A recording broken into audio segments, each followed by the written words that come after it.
Hey, welcome back. Alright. I'm taking like too long, like a minute and a half to kick these off because I'm still trying to make sure all the streaming settings actually work so I'm not talking to myself and the audio's not going through or whatever. But I think we're good this time.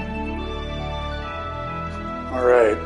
Well, for those who are tuning in and were not tuning in last time or want a refresher, I'm Aaron. I'm a philosopher of video game stories and the founder of With a Terrible Fate, which is a publication that studies video games like literature. And this is Tales of Praxis, which is a review and study and a celebration of the storytelling of the Tales series in articles and through a streamed playthrough of Tales of Symphonia, which we're going to jump right back into.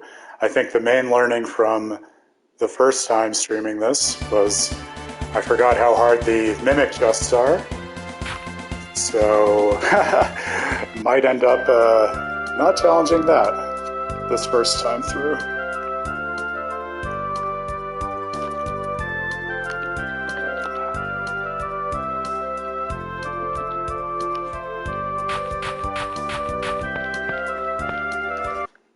Let's do this, take two.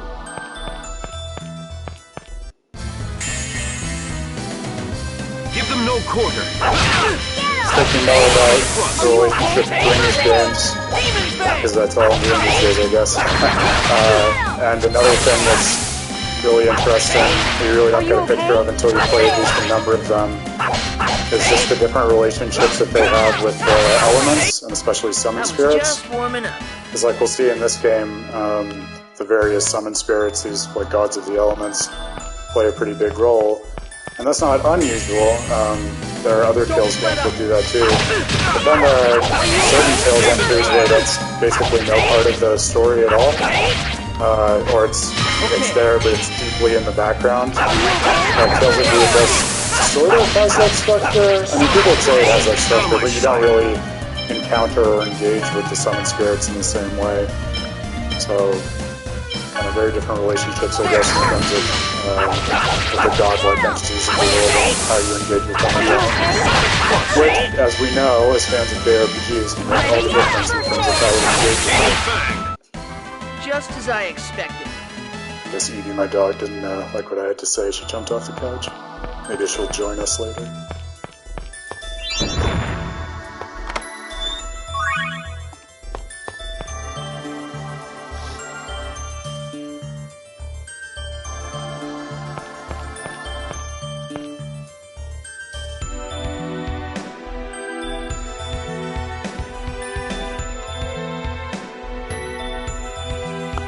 Ifrit Hellfire, talking about those summon spirits.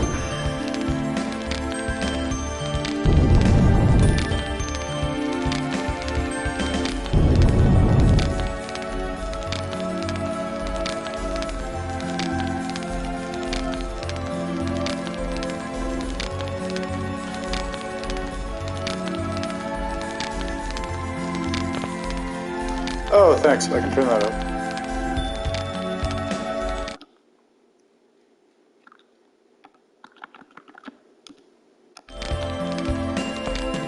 There, I turned it up a little.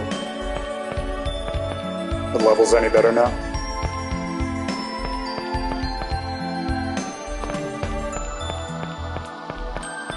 Excellent. It's one of the pitfalls of just working with the little mic that's built into the controller. I have to say, I was listening to a little bit of the first stream today, and I was impressed with what Sony can manage in a little controller-based mic. I feel silly because with the podcasting that I do, I have like an Elgato mic, which is pretty solid and much better quality than this. But for the life of me, I couldn't figure out a good setup to plug and play that with my PS5. So many different options. But I think this is a little more naturalistic, so maybe there's something to be said for that.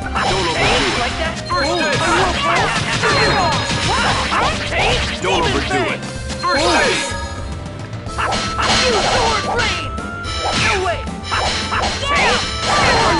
Don't overdo it. First aid! Sonic thrust! Are you okay? First aid! Never stood a chance.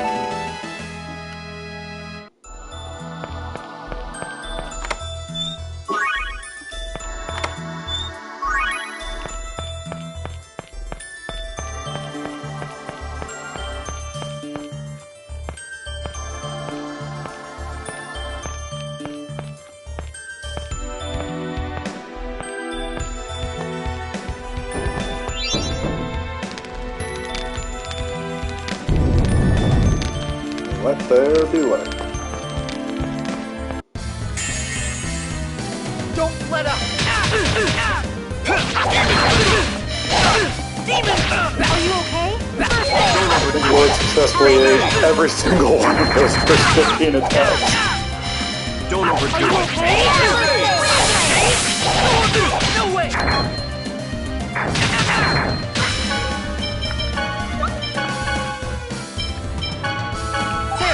Don't overdo it. First Are aid! you okay?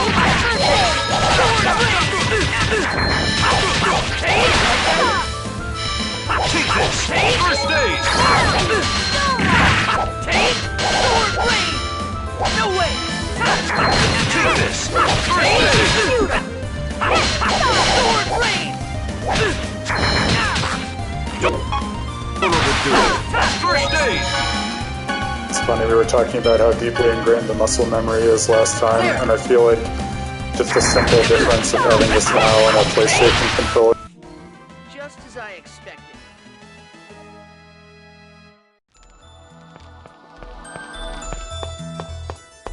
I start talking about the console and the PS5 thinks I'm talking to it. No, I'm talking about you, not to you.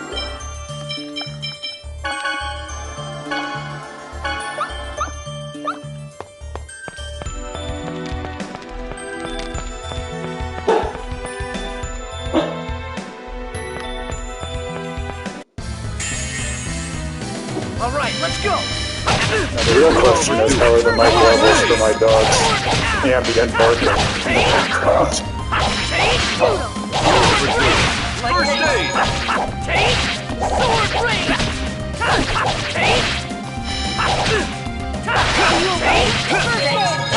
Take! Sonic thrust! Thank you. Gee, her name is Eevee because I am a Pokemon nerd. Alright, we are going back for that mimic. I am not going to deal with that nonsense now. Don't want to suffer a crippling defeat this early in the stream.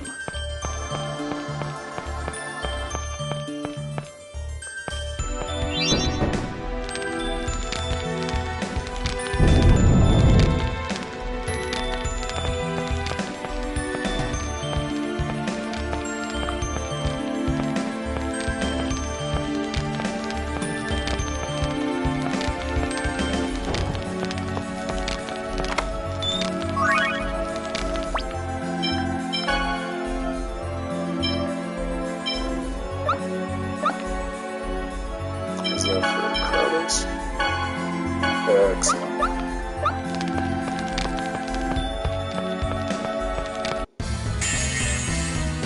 Be careful, everyone. Sonic thrust! Away! Take this! First aid! Take! Sonic thrust! Take! Sonic thrust!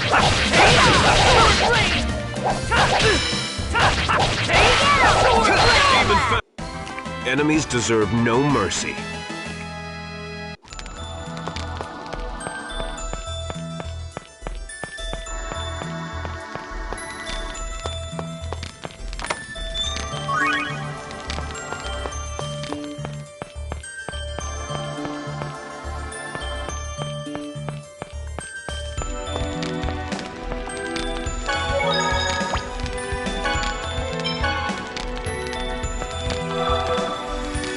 Away we go.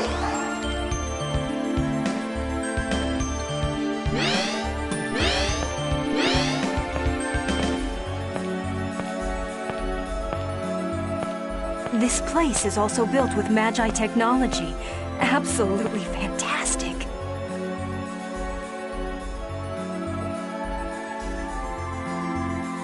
Ah, what the?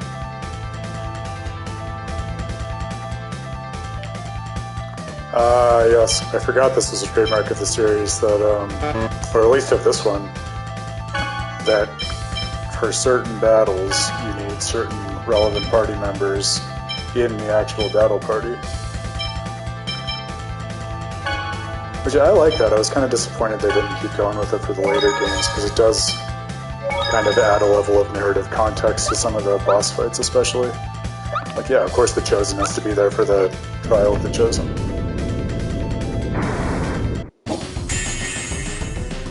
This is going to be an arduous battle. Sorry.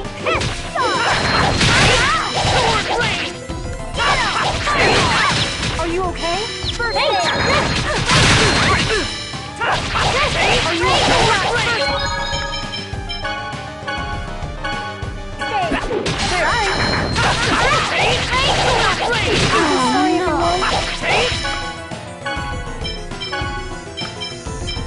This is not good.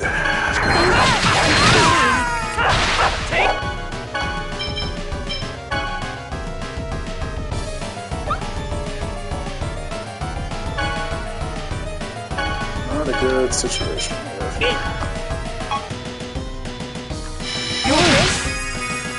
Ready?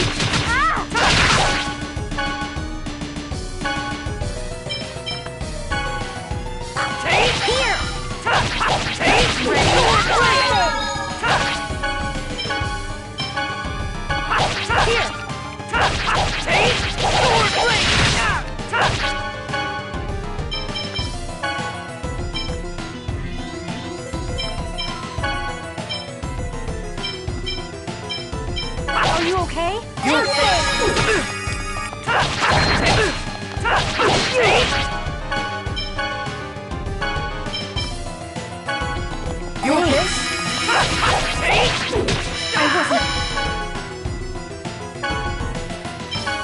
Strong enough.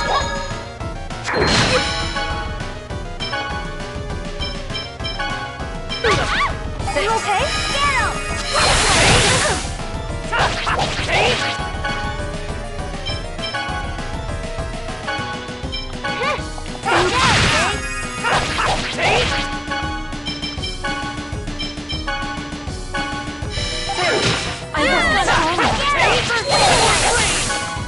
I think my problem is, and anyone from the stream can feel free to jump in with a diagnosis if they disagree with me, but I think I was too eager to get to the story, so I missed a decent number of random encounters, so I think we're a wee bit underleveled. I think that's why we're getting absolutely abused. Are you okay? Damn it, if you need to brute force it with items, then you brute force it with items.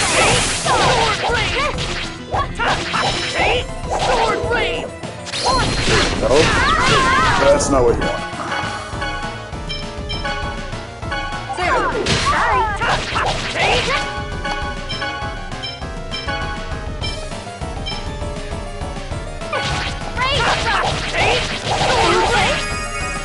Okay.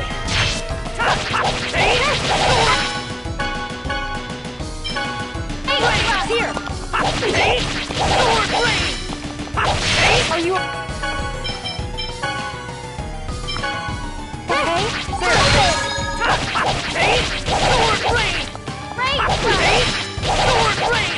okay?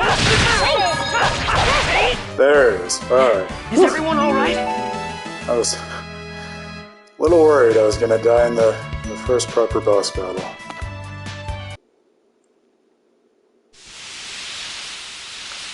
We might need to suck it up and rotate in some more random encounters.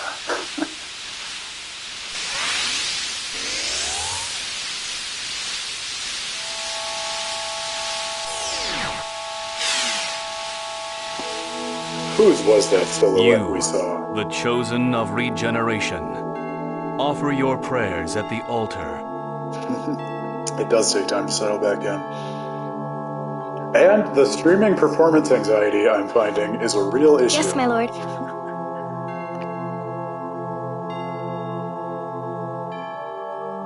Oh, Goddess Martel, great protector and nurturer of the earth, grant me thy strength. You were ragging on the VAs a little bit last time, and I think that's fair, but whoever the voice actor for Colette is, she has some quality to her voice that just makes her perfectly suited for this role, I think. Pretty distinctive in my mind among voice actors, especially for this kind of game.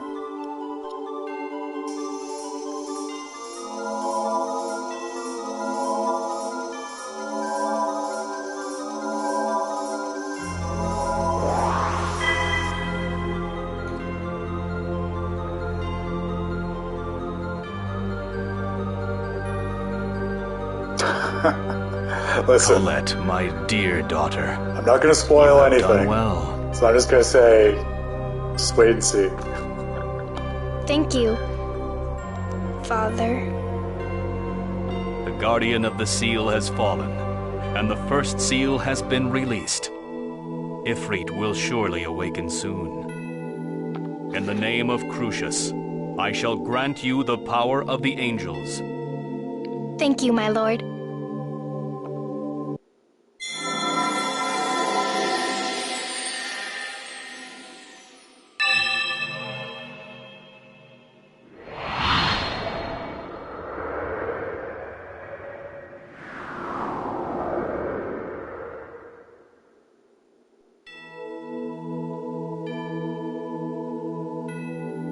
The angel transformation will not be without pain. Yet, it is but for one night.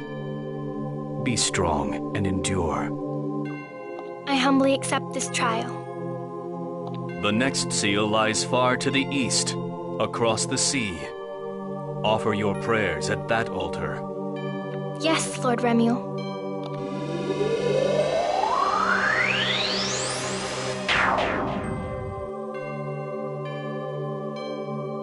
I shall await you at the next seal, the chosen of regeneration.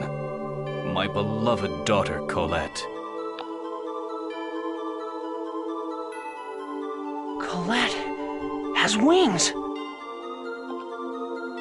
Uh-huh, and look, I can put them away too. Oh, wow! That's so cool! Here, look, look!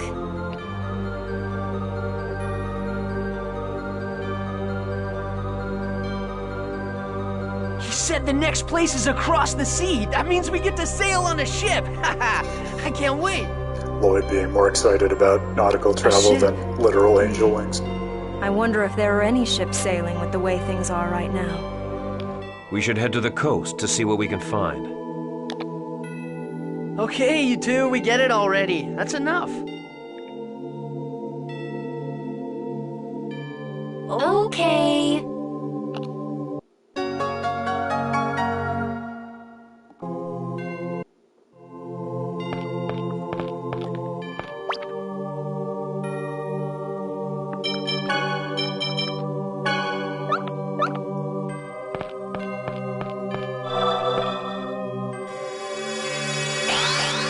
This is interesting again too in terms of like what they go along with and what's explained to them versus what they just discover in the course of this crazy journey.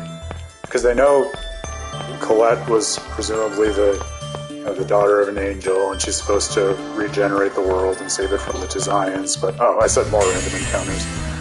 Let's get started! But like nowhere in that is it written or made obvious, at least in what we've played so far, that the regeneration is going to literally consist in her turning into an angel. But they're kind of very willing to just go along with things like her acquiring angel wings without really knowing the reason why.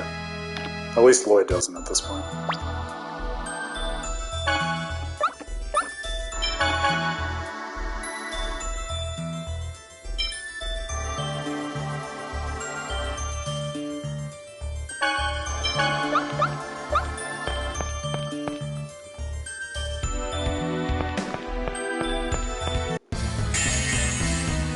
Let's get started! Get him! Tate? Are you okay? The flying enemies. Don't overdo it. That was one thing that the most recent one, Tales of Arise, really impressed me with. As you can see, it was a bit of a challenge in the earlier games. The Z-axis and just being able to really easily coordinate your attacks when there are enemies that are higher up.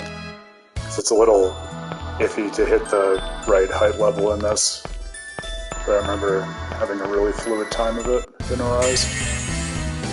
One fight after another. Don't get in my way! Are you okay?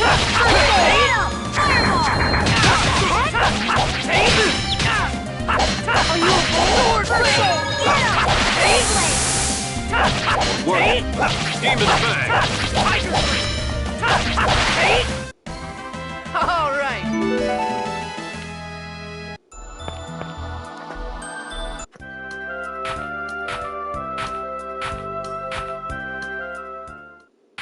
Colette, are you okay?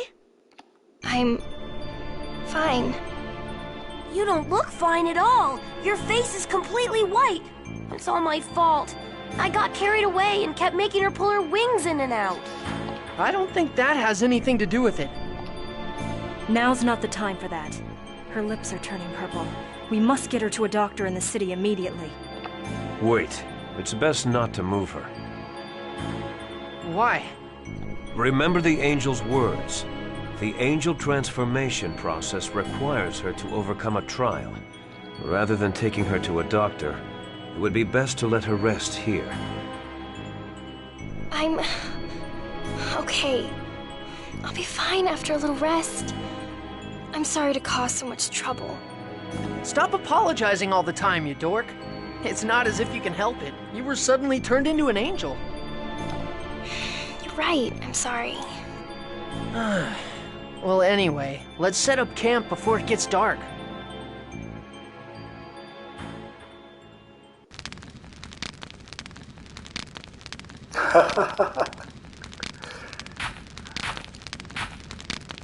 And also, like, I mean, I get the impulse of, oh, let's go to a hospital, but how many doctors are we thinking are out there in this world who specialize in angel transformations and the sicknesses thereof?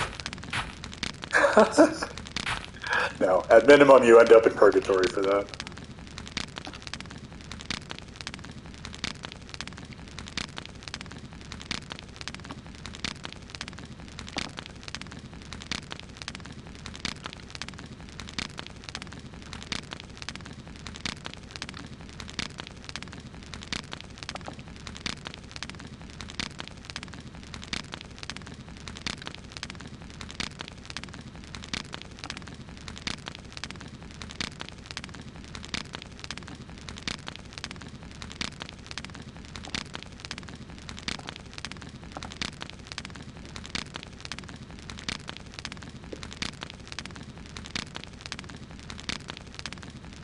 What you said last time about what the options default to really got in my head.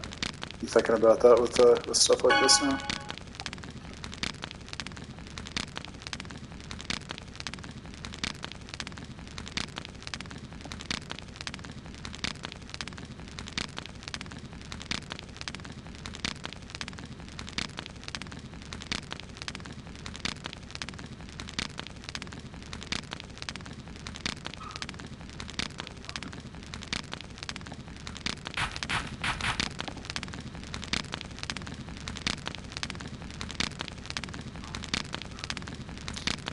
I wish I could tell you, buddy.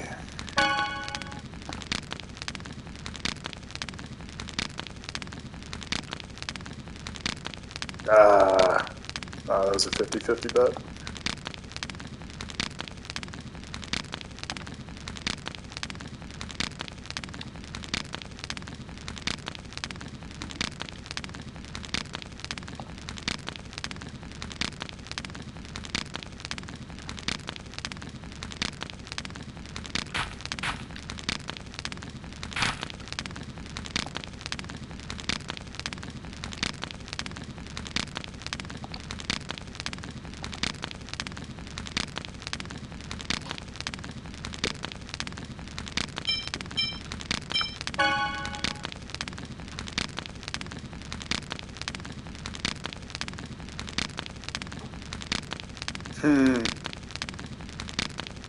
It's a good question.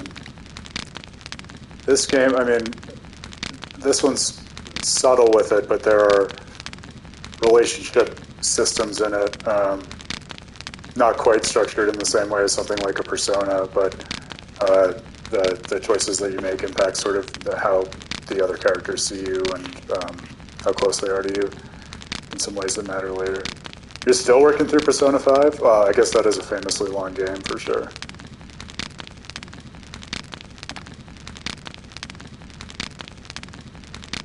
I still have to go back to that too. I started a playthrough and did not complete. And he says Colette is Colette anyway.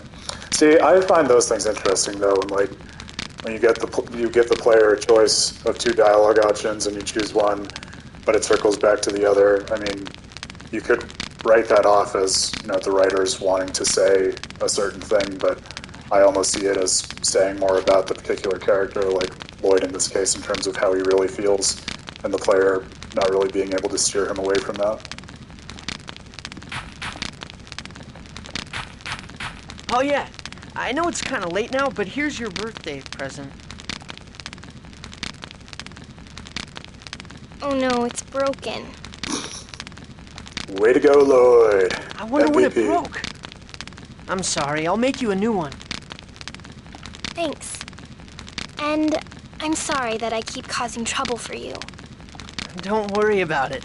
By the way, you haven't been eating at all. Are you still feeling sick? No, I'm fine. I just don't seem to have much of an appetite. You won't be able to keep up your strength if you don't eat.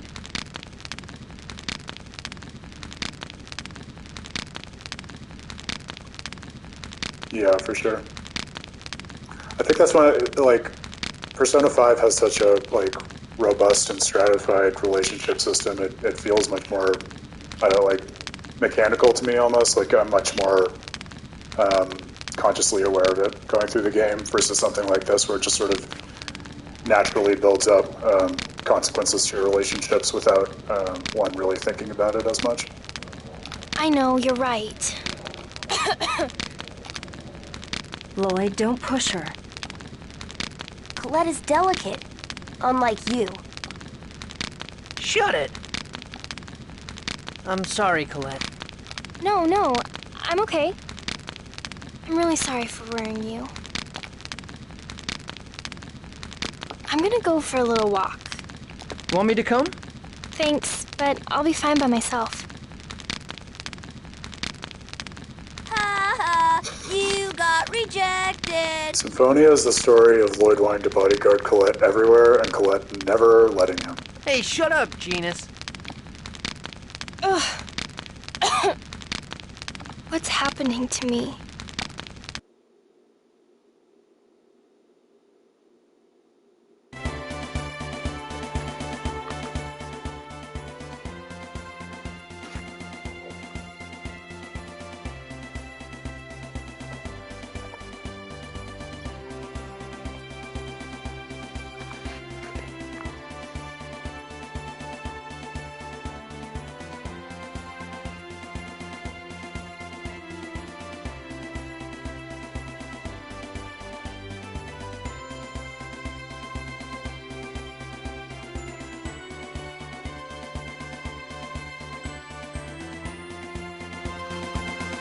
Yeah, see, so skits like that, I mean, we were talking about the utility of them last time. A lot of them really are just logistical like that,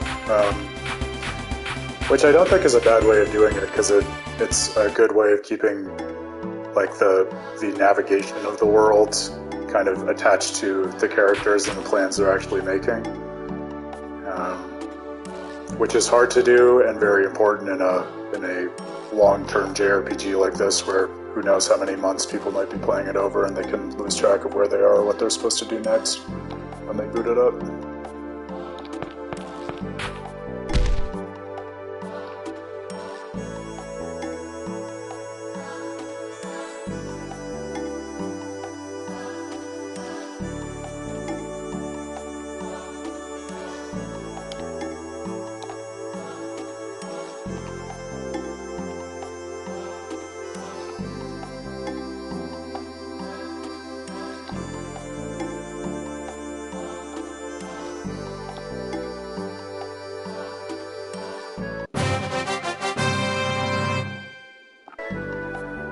We didn't talk about titles last time, but that's another part of the Tales games that really gives me a lot of joy, and I wish other games would do more like that. Because titles, you get them through completing all sorts of actions in-game, and some of them are hard-coded to the main story, some you have to go out of your way for ridiculous side quests or little scenes in order to get. Like the one we just got for Rain was, I think, just a side scene that was missable. They have little descriptions that characterize the different party members in various ways, and then also, like, if you look down at the bottom in terms of the stats, they actually shape which stats improve more or less for characters in different ways. So it's a neat way of, as a player, being able to get more context for the various dimensions of the characters and then assign to them whichever dimension you kind of value most and have an impact on the way that they perform in combat throughout the rest of the game.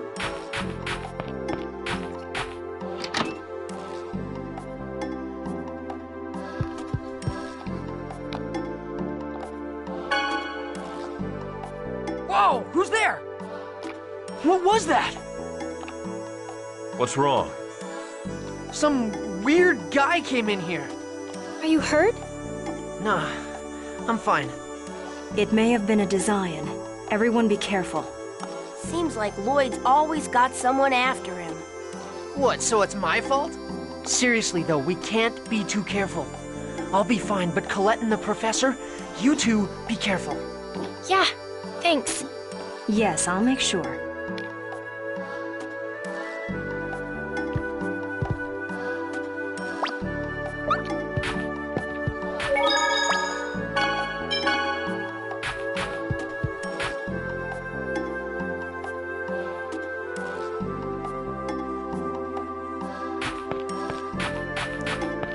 Alright, let's stock up on some goods and head out.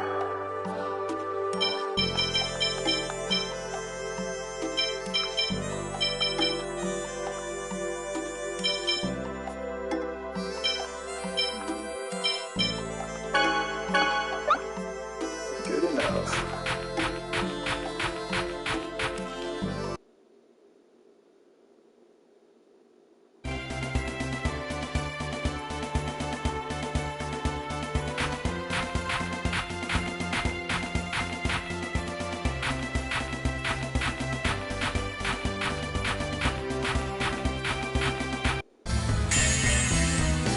Don't let up!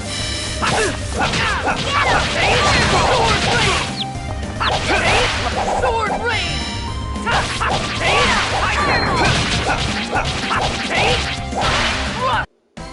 All right. Ah, positive grade. Hadn't seen that in a minute.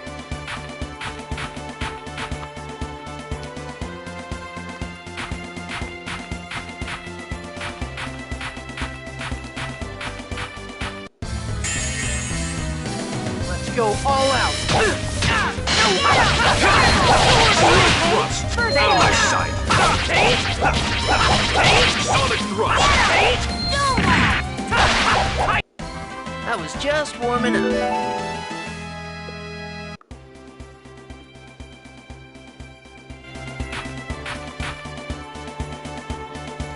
Okay.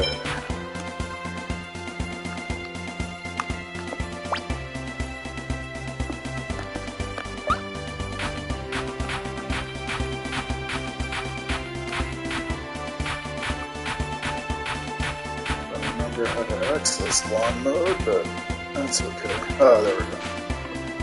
It's hard to get the right camera angle and see where you're going.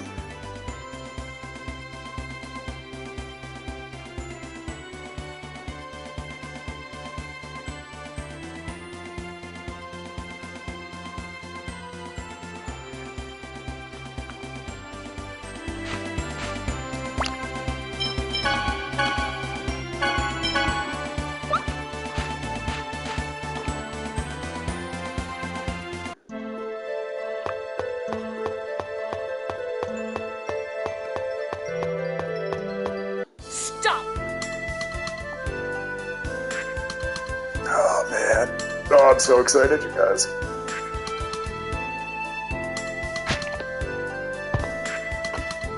What? Is she a friend of yours, Lloyd? Not that I'm aware of. Is the chosen of mana among you? Oh, that's me. Prepare to die. Uh-oh. Uh-oh. Oh no, what should I do? I did it again. You don't need to worry about it. If she had not fallen in, you might have been killed. But Symphonia is the story of how everyone in the party is clumsy in their own special way. Well, I guess I do feel a bit sorry for her. I hope she's okay. Even assuming her weight to be 45 kilograms, and this hole to be 10 meters deep, and calculating the gravity constant at 9.8, the impact shouldn't have been fatal. Gravity constant? I don't understand what you just said, but she's alive, right? Eunice is the one person in this world who paid attention in school. Still, man, she's got some bad luck So standing maybe right on for top me. of a trapdoor and all. It's not a trap. It's a hidden maintenance passage for the mountain path. We should get moving. Hey, shouldn't we try to find out who that woman was? She'll come after us again on her own. This area is too confined, and the footing is poor. It would be wise not to linger.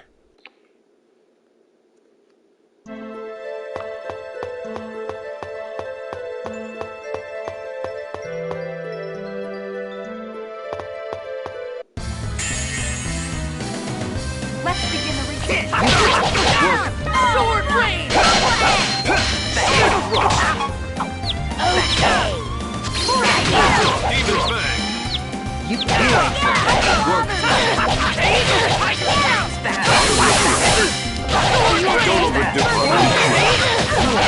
Don't overdo it. Don't overdo it.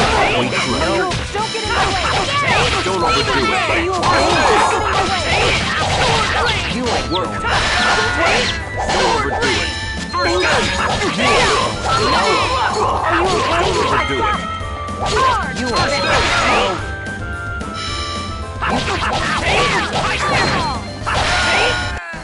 You picked the wrong guy to mess with. Now we're getting a rhythm. A little bit of a rhythm. Don't let up.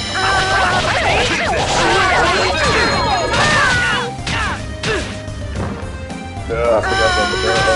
Don't overdo it. Take this.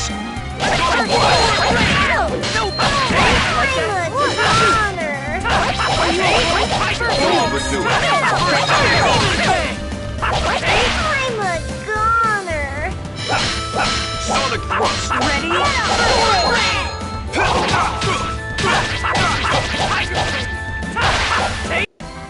All right.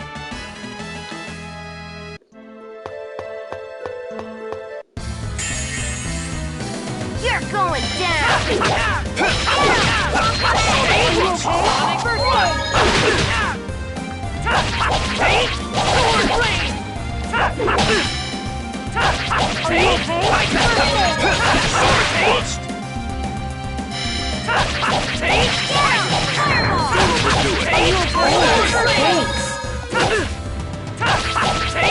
Don't overdo it.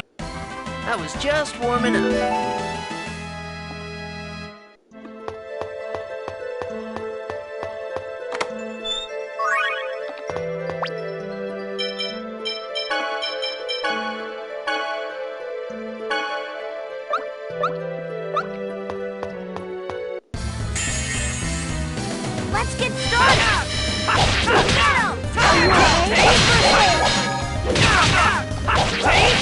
Are you okay?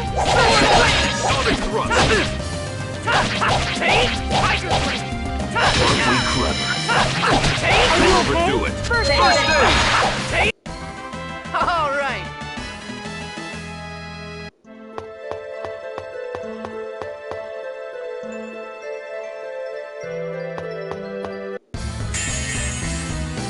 Let's begin the research.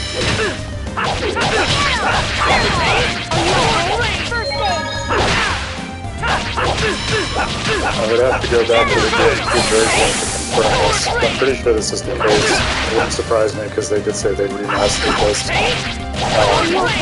get the feeling that the time it takes now to actually load a battle from the point of like hitting the random encounter on the map to actually getting into the fight screen is way faster than it used to be. Like I remember when I was playing as a kid, you know, you'd hit an enemy like that, and that shatter screen would take like 10, 15 seconds. It really interrupts your flow. So that does make it feel more fluid. Work.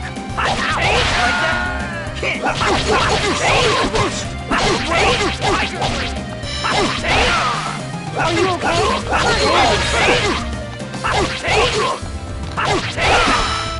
That, and then I'm sure all of it is just, you know, them being able to manage the data more efficiently, because the other thing that I noticed is the time it takes to, like, save your file when you're on a memory circle, also way faster exponentially. The combat does feel the same, I think. It's been so long since I played it, and Tales of the Abyss, which I just finished, has, like, a markedly different combat flow in a way that I hadn't realized. But yeah, it feels the same. What we'll see is,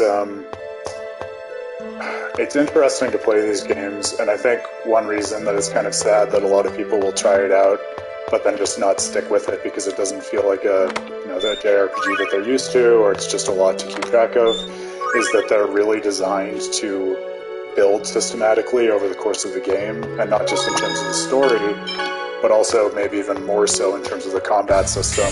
Like right now, what all the characters have are, you know, their basic attacks, and then, like, tier 1 skills, or whatever you want to call those are, if they're using, like, sword range here.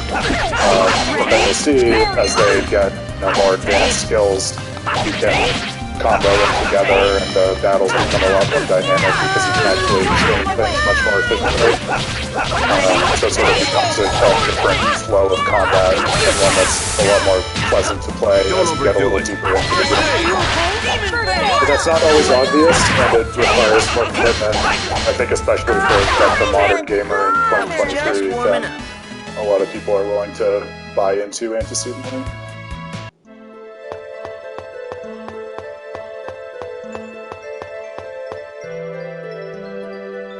It's also just, I wonder whether part of it is like a bygone style, because, you know, people watching this will laugh considering how much more time I'm having with the combat, but I spent the morning, and the other game that I've been playing is, I've been playing Wo Long, the new game by Team Ninja, which is obviously a very challenging, like, Souls-like game, but in terms of the way that you learn the combat and how to experience the world, it's much more of a piece with sort of modern design norms, where you go through the first level, the first like 30 to 40 minutes of the game, and in just a few screens they teach you like all the different combat flows and moves that you're going to have in the entire game. So it's all just foregrounded for you, and the rest of the game is kind of just, you know, unlocking different abilities and limitations of that, and just playing good at that system.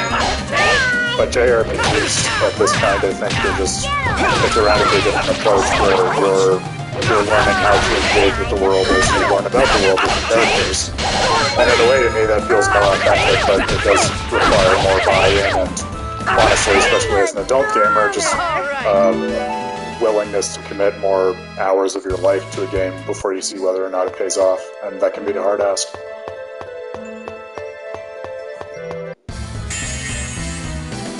Let up.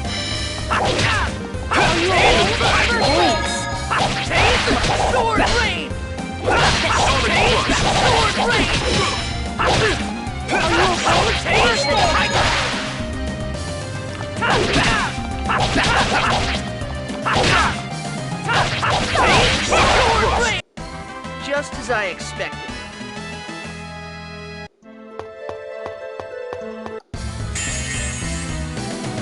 let up! Pay.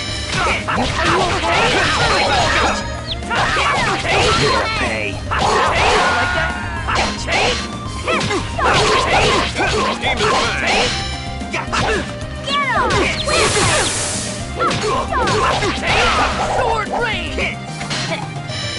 Are you okay? First aid! Man, that was pathetic.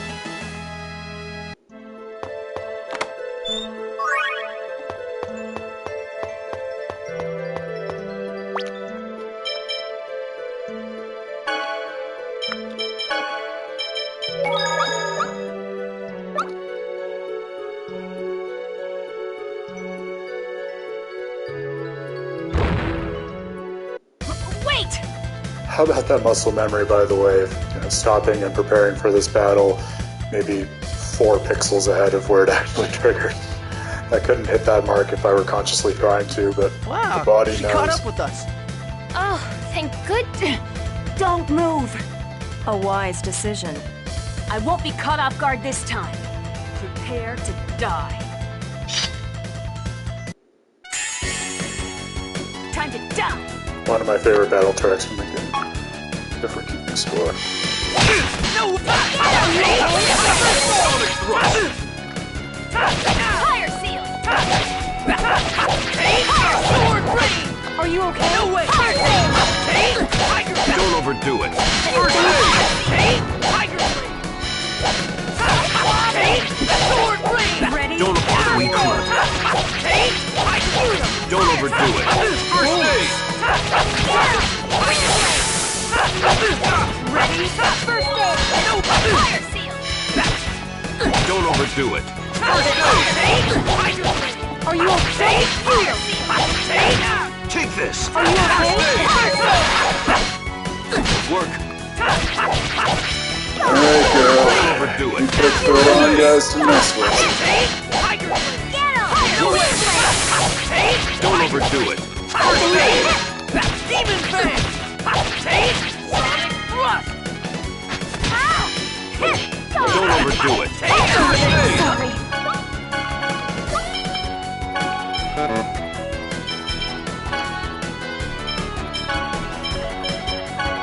Work.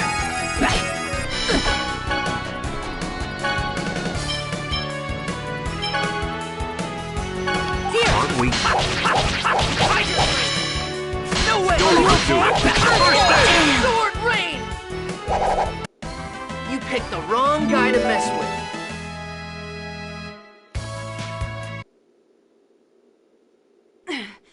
Just you wait. I swear I will kill you all next time.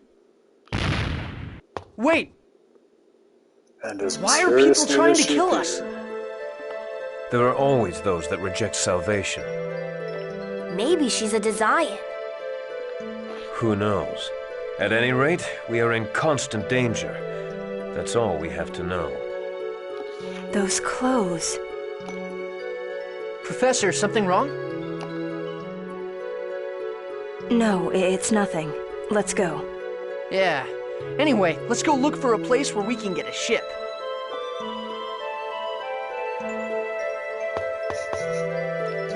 The favorite unofficial catchphrase of the Tales games. No, it's nothing.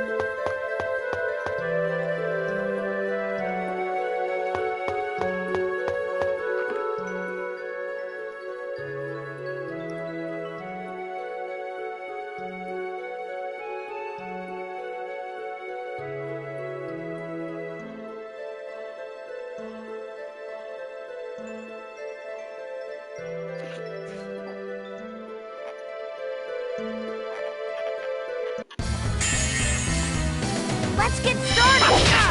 Don't overdo it. Watch this! One of my favorites. Good way to relive Don't the overdo memories. it. First aid.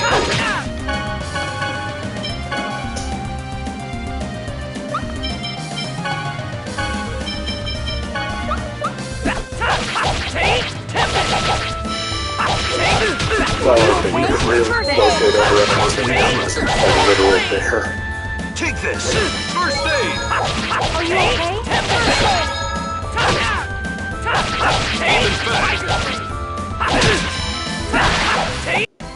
You picked the wrong guy to mess with.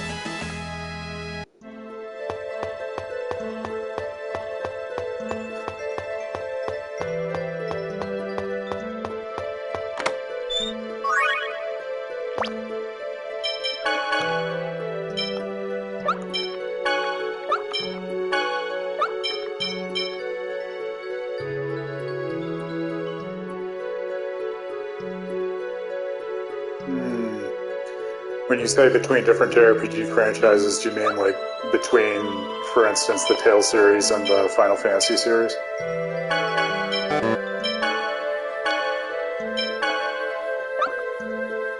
It's a good question. Yeah, I don't know. That's one of the development things that I would love to know too. I mean, I feel like a lot of it is sort of just variations on the themes of, you know, like fantasy worlds in one way or another, so you get a lot of tropes that you might expect, which is kind of, it creates a certain mythology to them, I think, where you can be drawn into kind of any JRPG, and you know there's probably going to be like a desert area and a snow town and nature-based enemies and probably some kind of magic type at some point. So I think they do kind of like, they have coalesced around a lexicon, but I don't know whether that's from like devs explicitly researching and referencing each other, which I'm sure happens a lot, or if it's more just like a general genre-building phenomenon, the way you get, you know, tropes in fantasy literature or murder mysteries or anything like that. Mess with.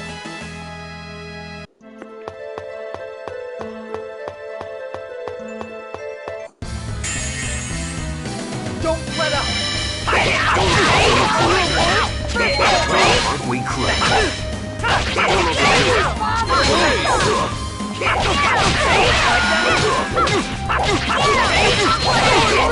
Aren't we clever?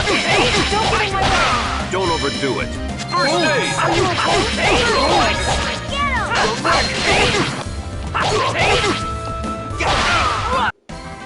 All right.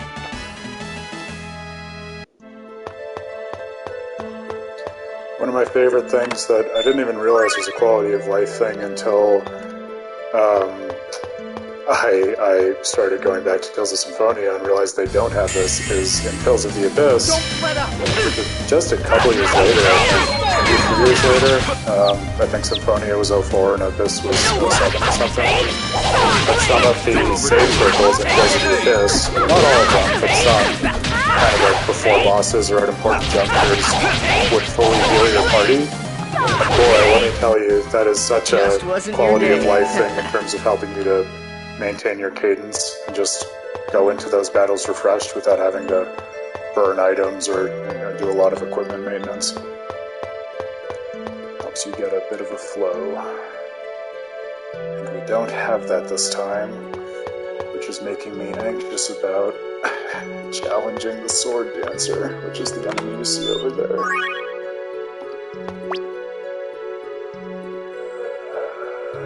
Maybe I'll go out and save him and come back for him.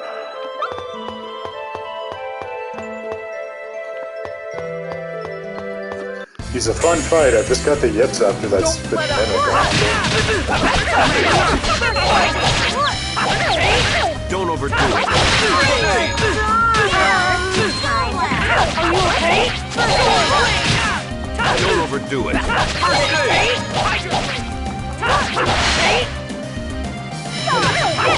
Don't overdo it.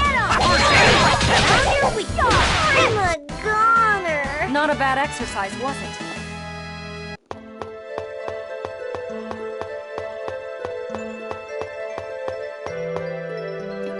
Snapshot saving, I should know this, is that just a term for like being able to save wherever as opposed to at designated locations?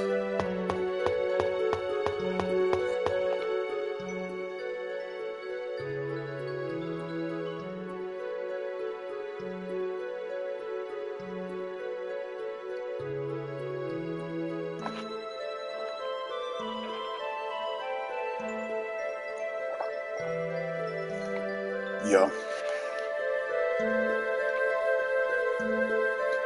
I like that too. It's I can appreciate the different flow and just different experience of having designated save points, but it does radically change the way you experience the game, and it's hard to go back to something like this after playing a lot of more modern games that just auto-save for you every, few moments or few screens. That's why I was so taken aback when it pushed me back that much the other night.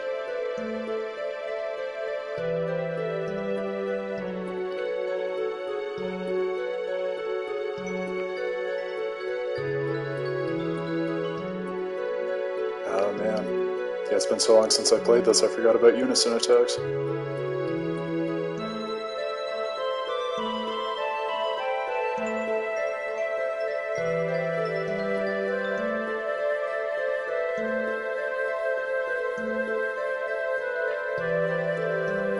Yeah, it's all coming back to me.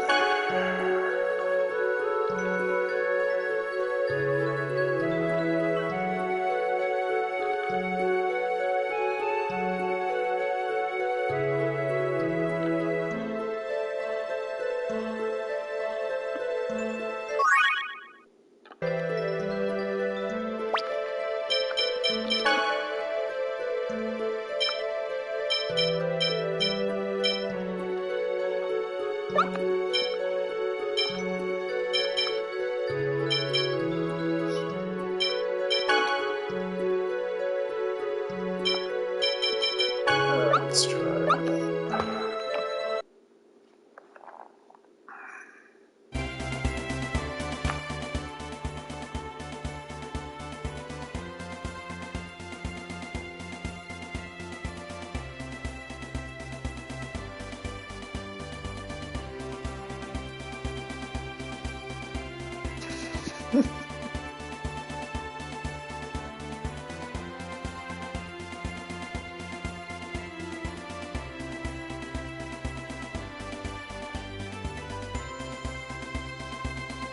I guess you would probably have to be the type of personality who wants to be everyone's best friend to, regenerate the world, become a literal angel, things of that nature.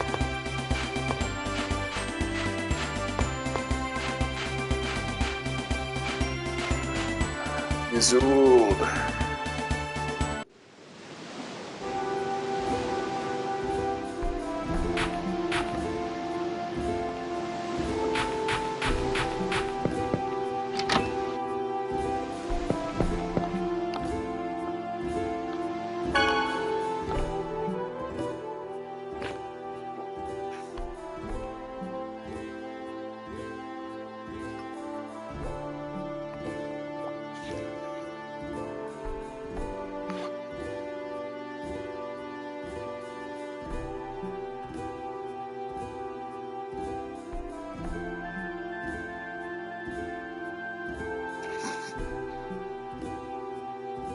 Genus, read the room, man.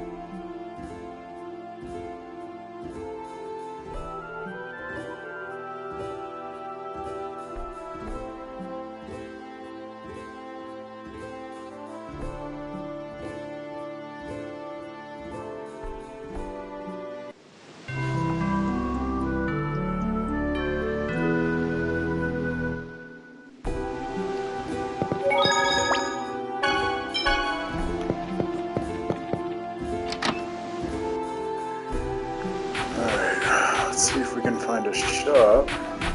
Is it a big enough town to have a shop?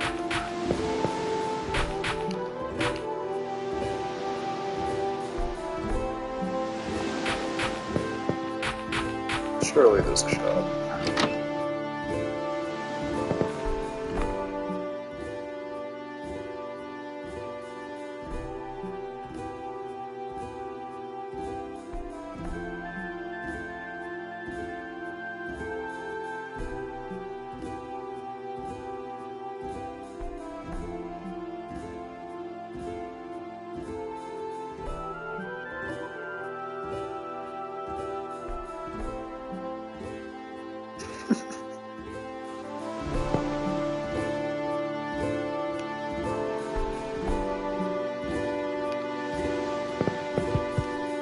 Freed the Pirate, one of the many recurring characters throughout these games.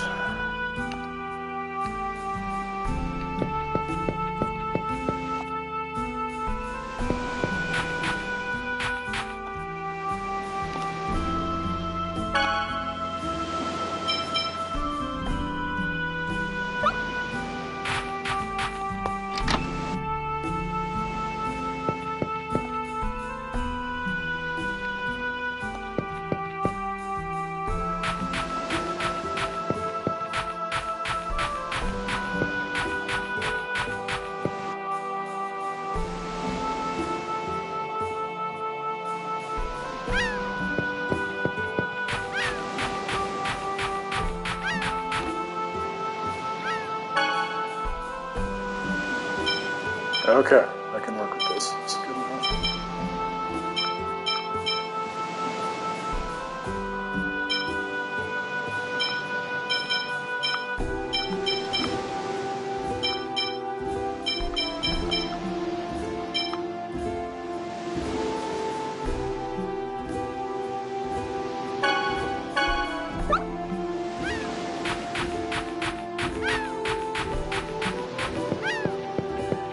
Alright, we're gonna go make one run at that sword dancer. See if we've knocked off the cobwebs and leveled up enough. And if not, we'll soldier on from a reasonable save. We'll save right here.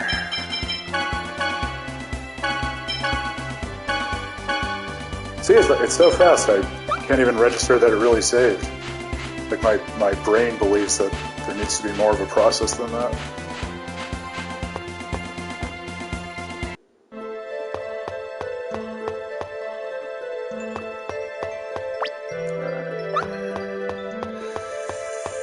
Show me what you got.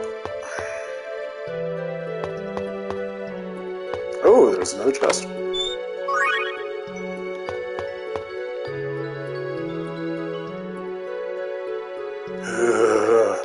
The all caps is scarier than the ellipses.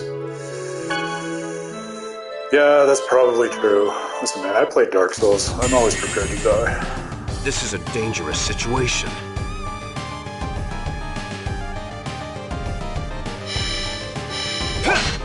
Demon Fang!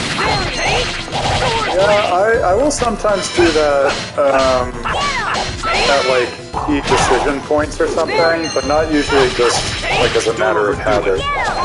Actually, because I apparently can't stop talking about Tales of the Abyss. I did it during Tales of the Abyss because I was playing the port that they did to my 3DS, and I found out that my port 3DS has seen better days because it would just have these spasms where it stopped recognizing that it had a game cartridge in it, and when that happened, it would just, like, the game would go kaput, and I would lose all my progress. So I was running like 4 or 5 random saves on that. Don't overdo it. Come on, man. I should be running a magic lens in the sky. Be careful.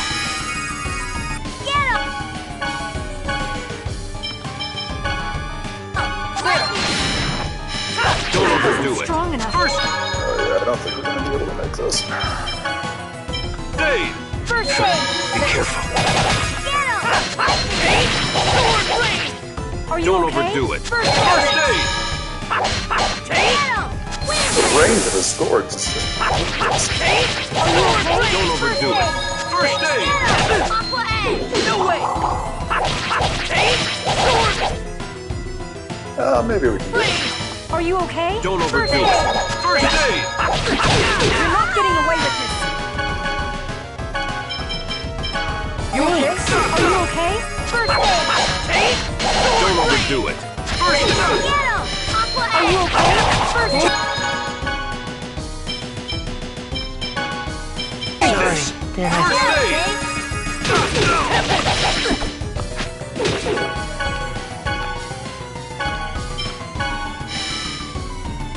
You okay? Are you okay? Oh well, I'll play it out. I can be a big boy. Don't overdo it. Are you First aid!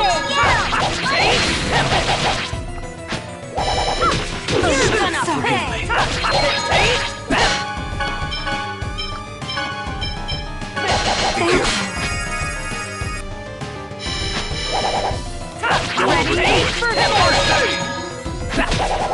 It's also like a different and harder game before you have anyone in your party who can cast a like, resurrection spell.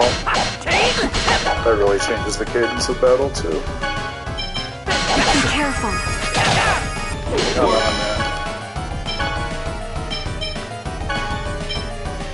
You okay? Are you Take okay? this. First aid. You okay? I'm sorry. Don't overdo it. Are you okay? First aid! Yeah, we're out of life bottles. Alright, well, that was not what I lasted.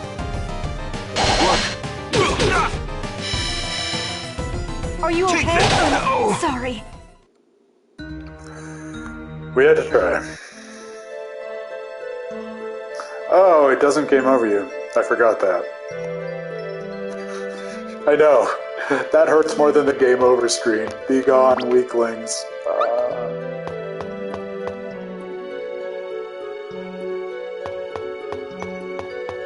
People, whenever I lecture on a game like Elden Ring or Dark Souls or very self-consciously hard games, I make a point of telling people, like, I am not very good at video games. Like, I can make it work, but I do not have a natural talent for it. And I don't know if people believe me, but hopefully if they watch this stream, they will believe me.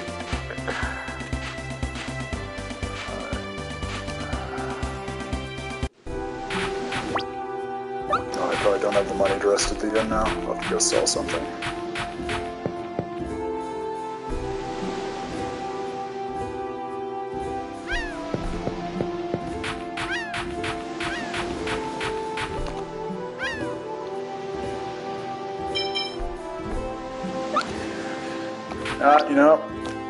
I'm gonna cheat, because I spent all my money on those items that I burnt, so I want my money back. Give me a refund.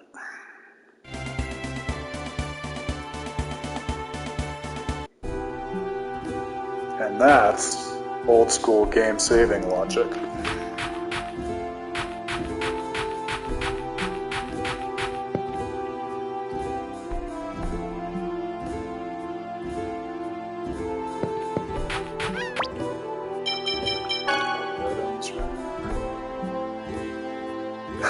You know, there's a lesson there. Yes. It really is just being willing to die again.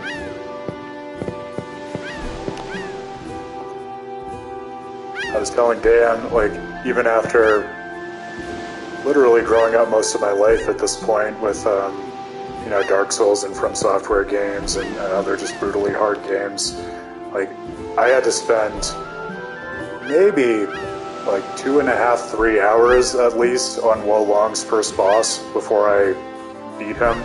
Because just every one of those games you have to learn the system and it's a little bit different and they gate things so that you really can't make progress until you actually get a sense of what you're doing.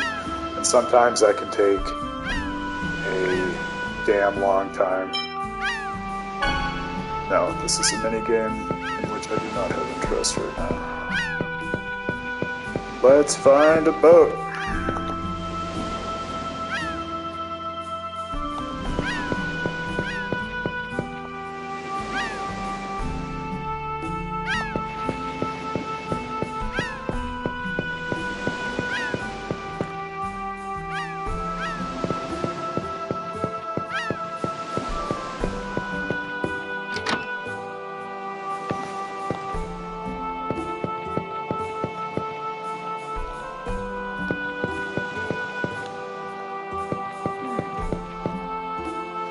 Suspicious.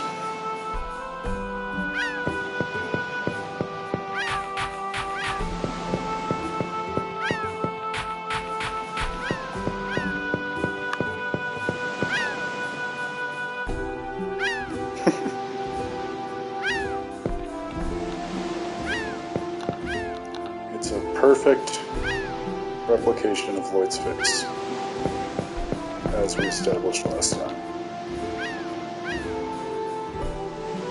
Oh, you had to talk to the other person before you could talk to him.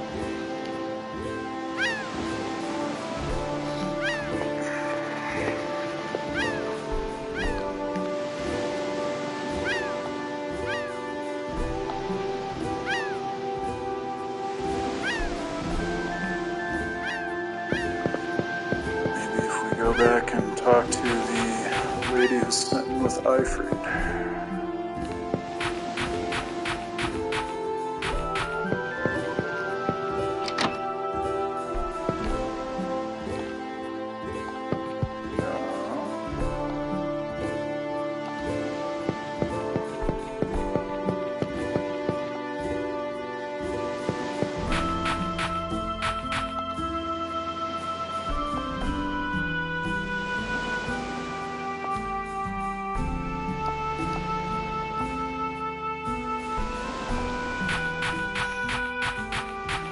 Okay.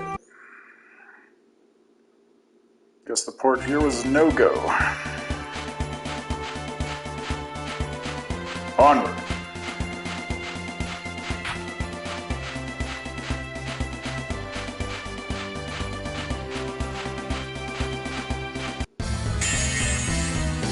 Not much of a success.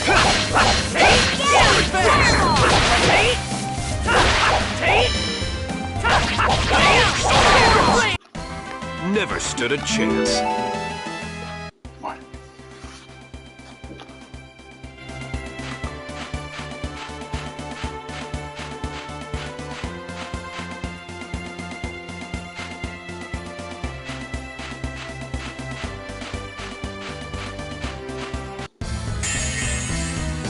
This is gonna be a...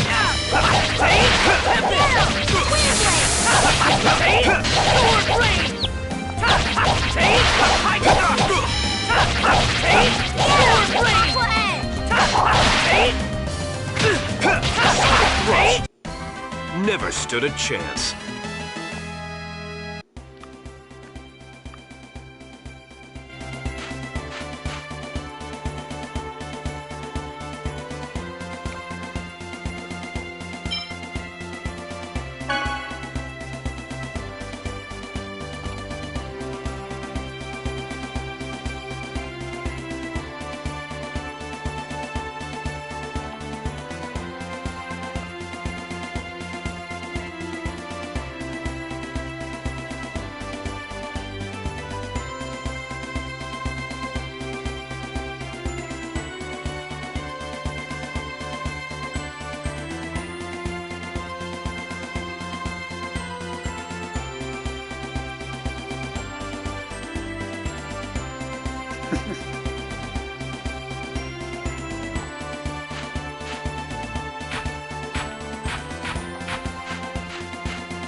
I would travel further for even shorter scenes with Kratos.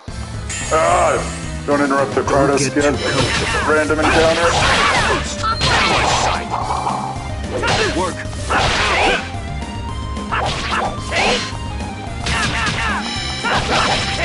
Are you okay? First aid!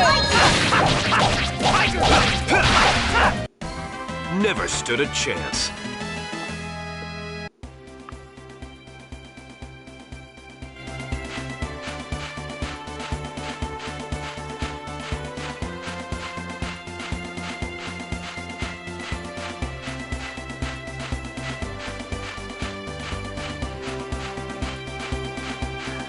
I will say skits are one of those game design things where like it can be really joyful to just snapping on them now and then as these serendipitous interactions between characters.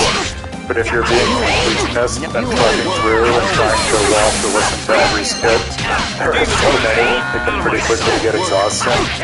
Like, I don't know if they added a trophy for this in this remaster of Symphonia, but for Tales of Arise, I'm a crazy person, and I'm especially crazy about these games, so I really wanted to platinum that. And one of the trophies was like, I don't even remember the number of skits, but it was counted in the hundreds, because that's how many there were. And after a certain number, it's like, it's hard to even keep your focus on them, I tell you. They kind of blend together. But I guess that kind of adds texture to the journey. Ah, speaking of.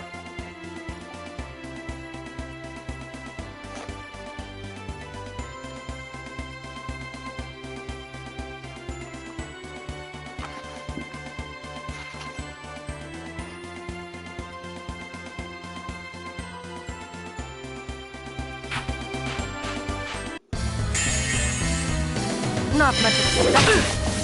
Are you okay? Don't overdo it. First aid. It's interesting to see like the different lengths of skits and the way you can flesh out characters along that dimension. Like that very short and curt skit we just saw with Kratos, where he just said, you know, his intention is to guard Colette and that's it. I mean, his very like reluctance to say anything further says more about his character than if he'd had twice as many lines.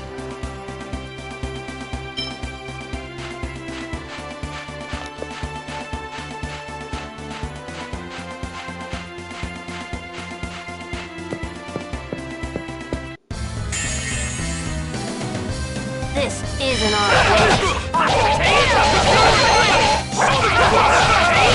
No way!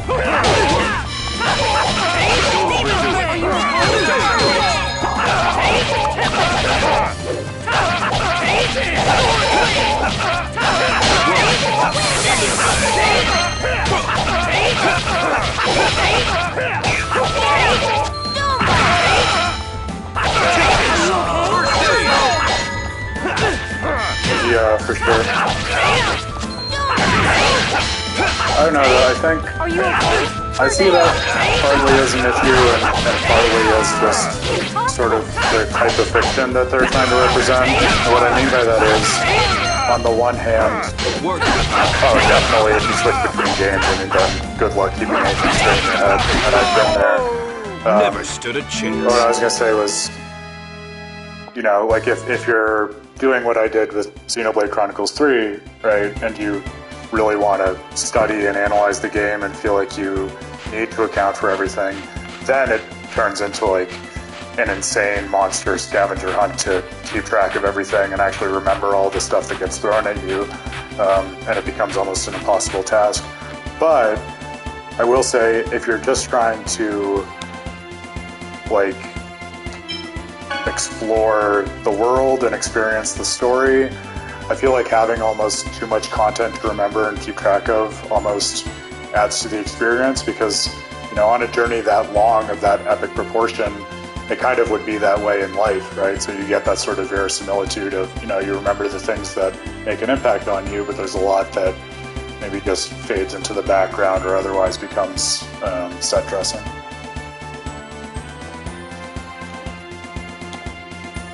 Gene, that's why you have to call me simple-minded. Try to say all these things about video games and their narratives, and you call me simple-minded, dude.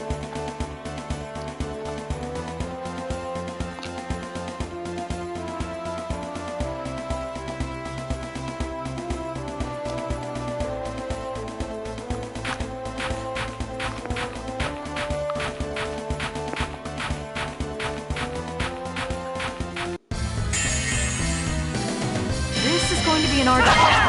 Here we go! Alright, let's try this attack. Fireball! Demon Fang! Are you okay? Don't overdo it. First aid! Sonic Rush!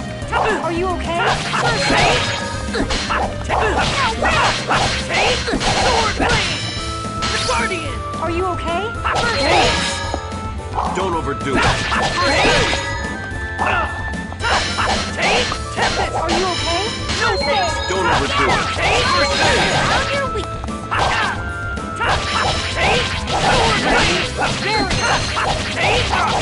Blade! Sonic thrust! Tiger Blade! Sword Blade! Are you okay? First aid! Tempest! Don't overdo it. First aid! Sword Blade! Are you okay? First thrust!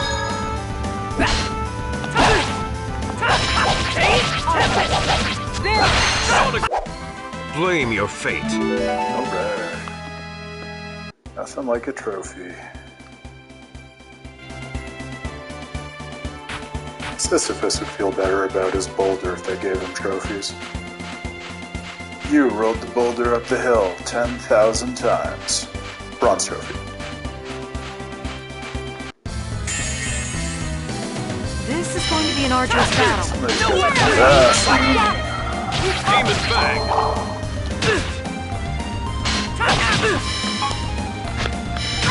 Are you okay? Don't overdo it.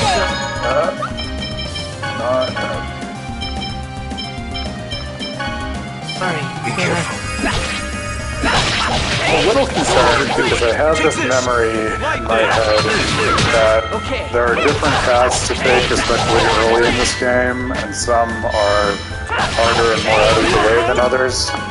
And I'm afraid that I left that port too quickly and went in pursuit of the harder path to where we go next. But I'm committed at this point, damn it. I had that memory because I remember this cockatrice enemy is a real pain in the ass. I don't think we're supposed to be dealing with it this early necessarily. We'll start this again. Demon Bang! Fireball! You picked the wrong guy to mess with. Alright, well, we got it done.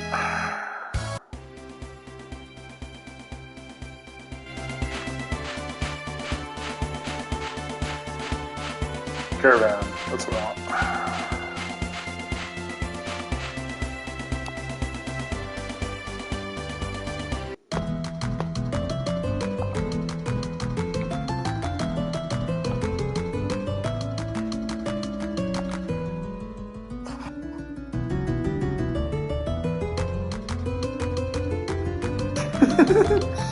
No filter.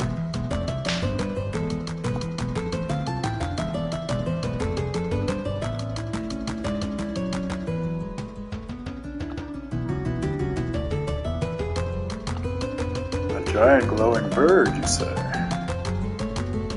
Speaking of summoned spirits.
If only we could fly.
This is a dangerous situation. Are you Don't do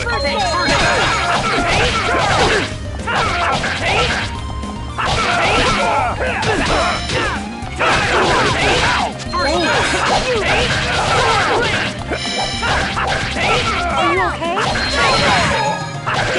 We through. Sonic thrust.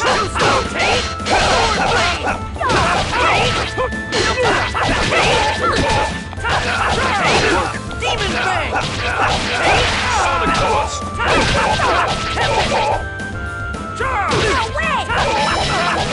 Don't overdo it. First aid.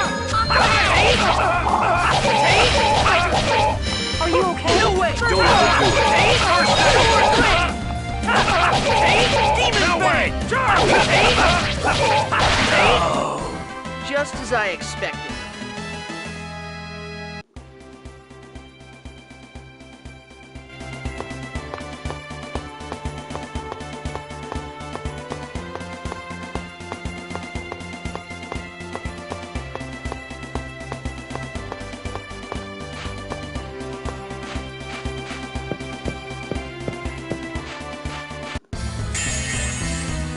This is a dangerous situation. ready?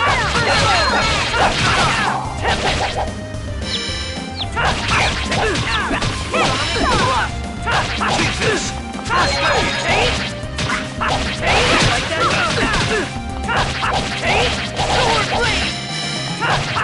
Don't overdo it.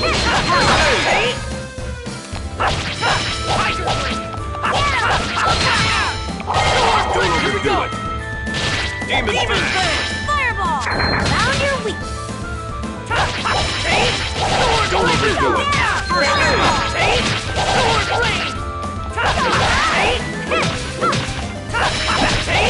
Don't overdo it. First aid! Are you okay? Just as I expected.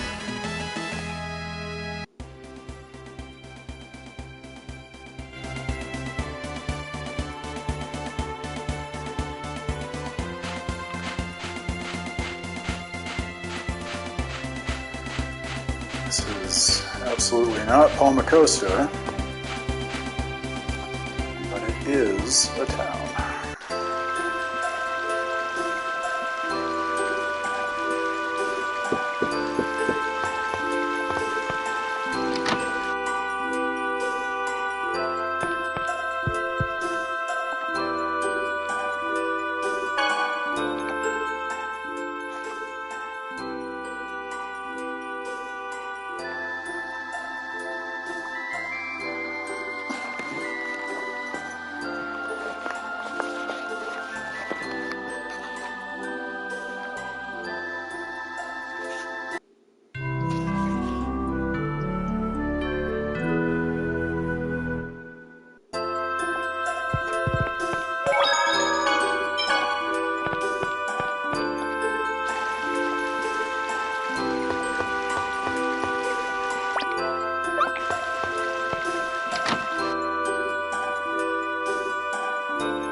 Now we went the wrong way. Everything is way more expensive than it should be. Well, that's alright. We're here now. Better armor level, please.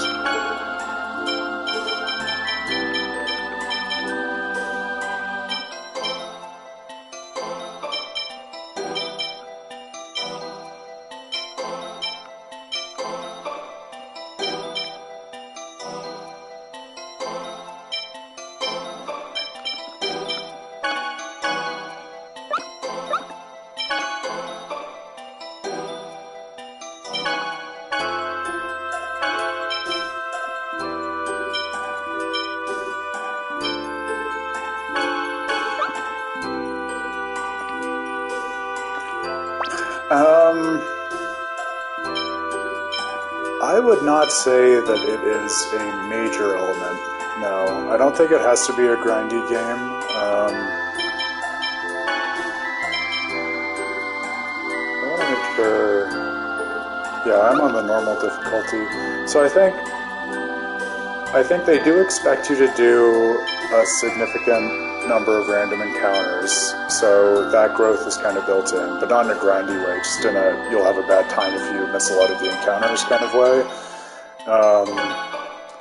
And then in entries such as this, like I was saying, sometimes you might have more than one like path available to you, and so it's possible to kind of do things in various orders, like the way you can do some of the temples in different orders in Ocarina of Time, and they don't like scale appropriately to whatever your level is, so it's possible to intentionally or accidentally take on harder content earlier. But when I think of JRPGs that like, you know, set out to make you grind by having the enemies harder than they ought to be, I don't really think of the Tales games as among those. For like the end game content and stuff that, you know, after you beat the final boss to go on and do everything, then you can be kind of grindy, but they also have a really nice New Game Plus system where they kind of make it easier for you to build up your levels so you don't even have to grind. So they're games that are very much designed to be played more than once and to reward that.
I'll admit it, I completely forgot about customization, so that probably would have been a much less expensive way to do what I just did, but, you know, that's okay. Waiting for items. Okay. I think that's good enough to soldier on.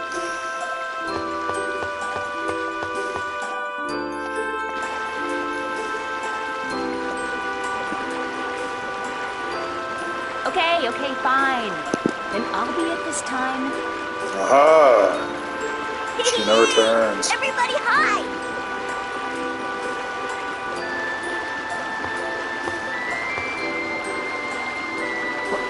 What are you looking at? You're actually a nice person after all. What are you saying? Don't think saying stuff like that is going to change anything. You're still my enemy.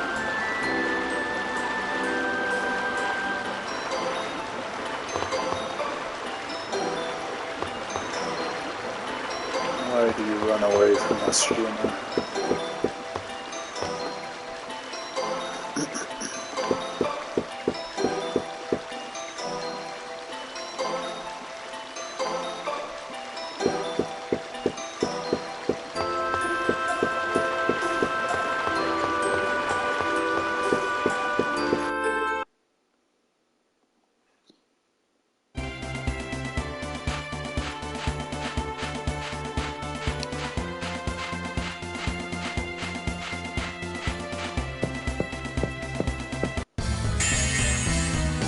This is a dangerous situation.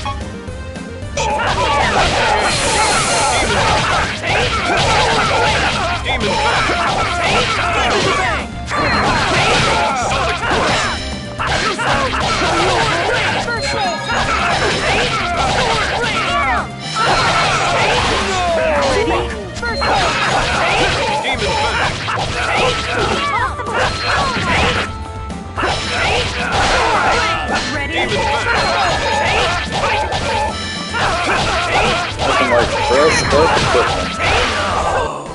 reference. I was just warming up.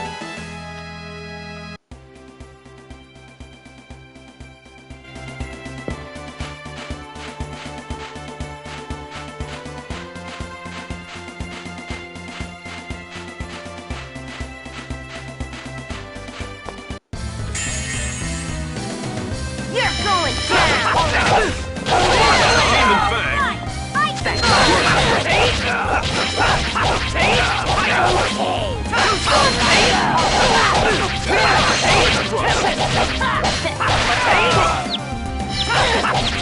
Demon Fang!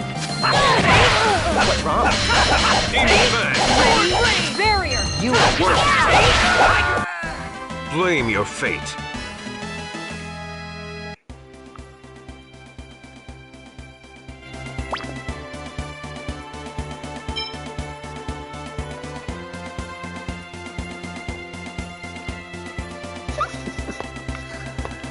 Yeah, I think I'm accidentally traversing like the majority of the overworld in order to get to where we needed to go.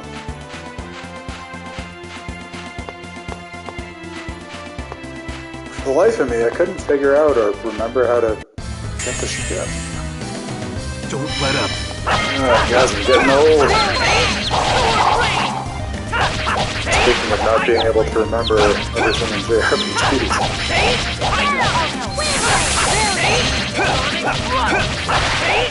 It's eye-opening for this game too, because like more than any other game in my childhood, All right. by the time I put this thing down, I knew it backwards and forwards. I knew all of the weird, like, little glitches that they didn't mean to put in the game, but totally changed the way you play it. I knew how to exploit all of those. Now it's like I'm rediscovering it. I like that.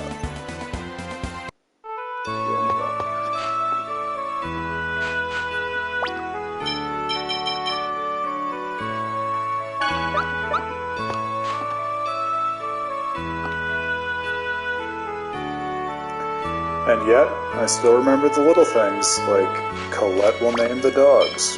That's a whole side quest.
Okay.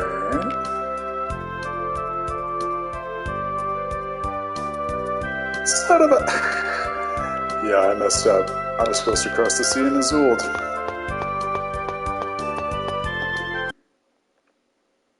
What did I miss? Well, I think I saw Asgard over here, if memory serves, so... Our backwards journey continues. This might even be muscle memory too, because I feel like after I played the game enough times I wanted to do things in like reverse order to keep it fresh, so that might be what has more recently burned into my memory and why I went this way.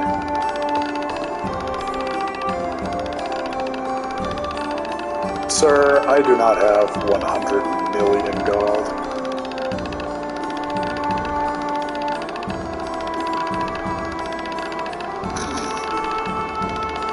It is sad being poor.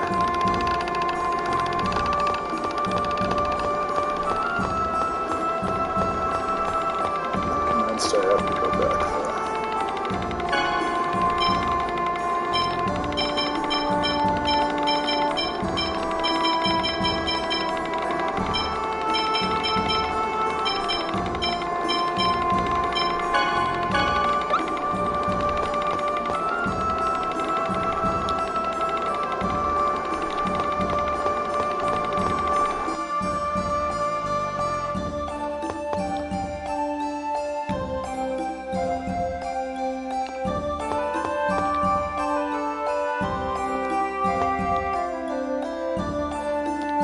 I love the way they build little bits of like history and archaeological interest into the town. Hey kid, how dare you say ruins are boring?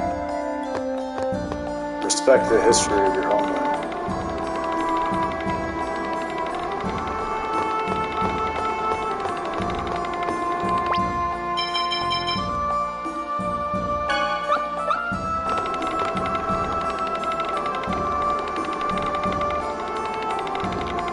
Hell it is.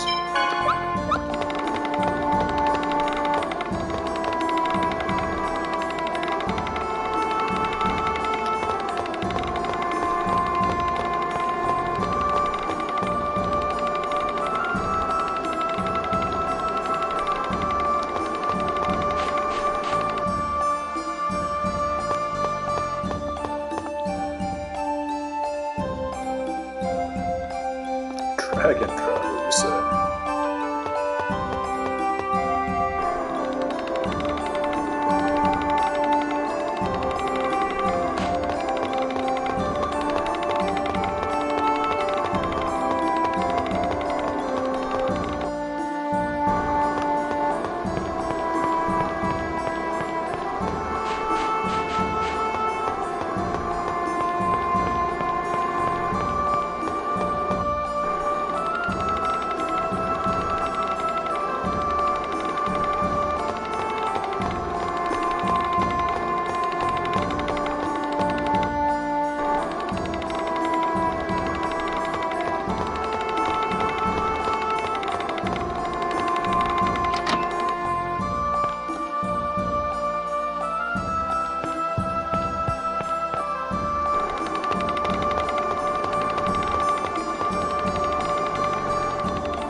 Similar to the origin story at the start of the game.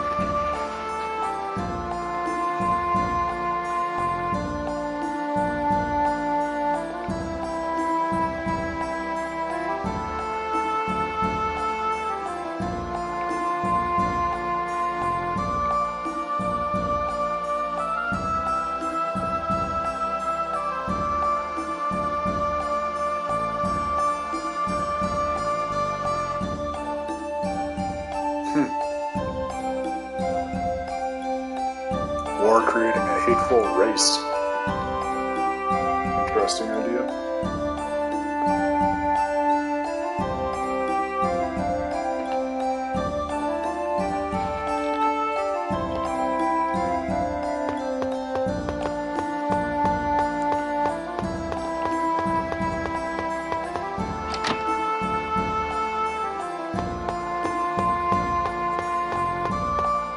Yeah, that's the other thing about things to keep track of in JRPGs like this. Like, keeping track of the main plot points is enough, but then just every little room you could wander into has so many details and little books to find and read, and just what incredibly Ravaged Worlds.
I'm getting ready to call it. We may have to just go back to Izuld. If it's not a mimic just that gets me, it's my vanishingly faint memory of the game.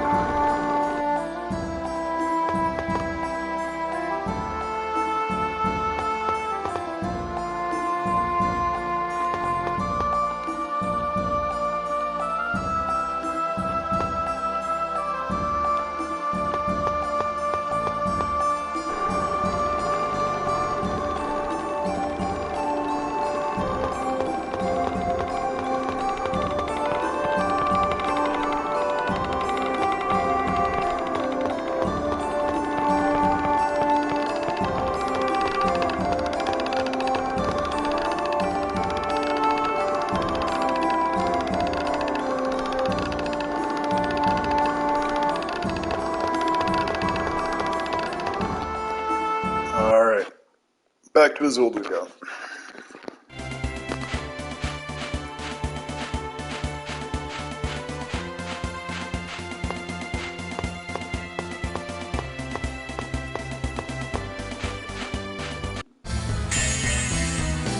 Alright, let's go! The real tales were the wrong turns we made along the way. At least now we shouldn't have the leveling problem for a while, though. Follow it up! Cross thrust! Special combo.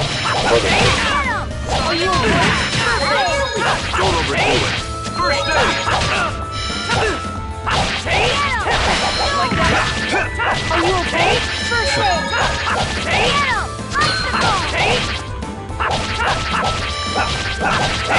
Are you okay?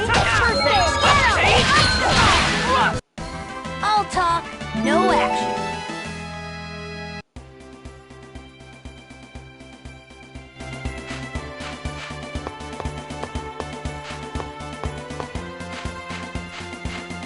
Is that the lake? Nah, we gotta stop and see the lake. Might be a unicorn, huh?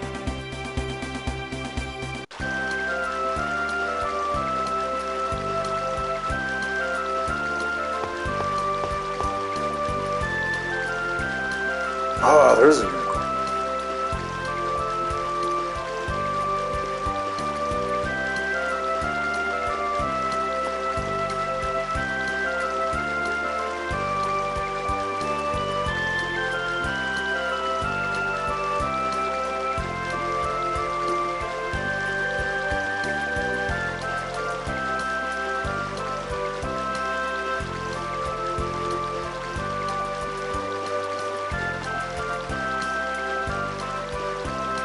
Alas.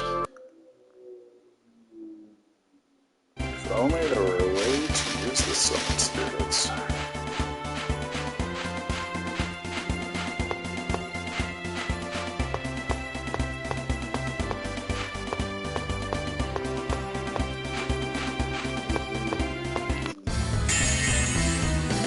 This is a dangerous situation.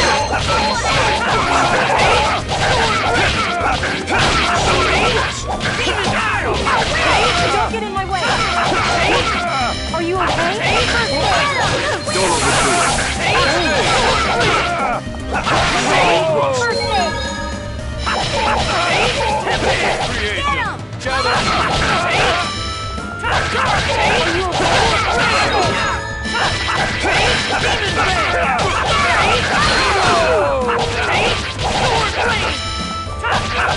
Are you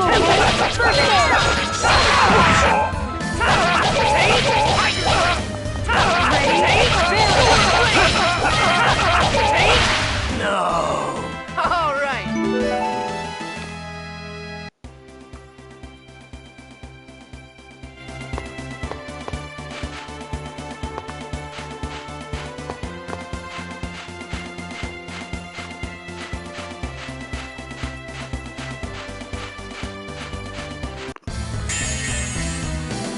This is gonna Thrust! Here we go! Sonic thrust! You ready? Cross thrust!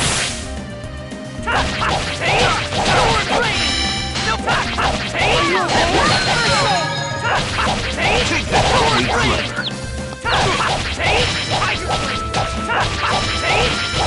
Take this! Are you okay? Work! Are you okay? Yeah. As you add more party members, it gets a little more diverse. Just because, you know, you can have more conversations across different people, but and more spells add more incantations, so it gets a little bit more varied. But for sure, that's a challenge.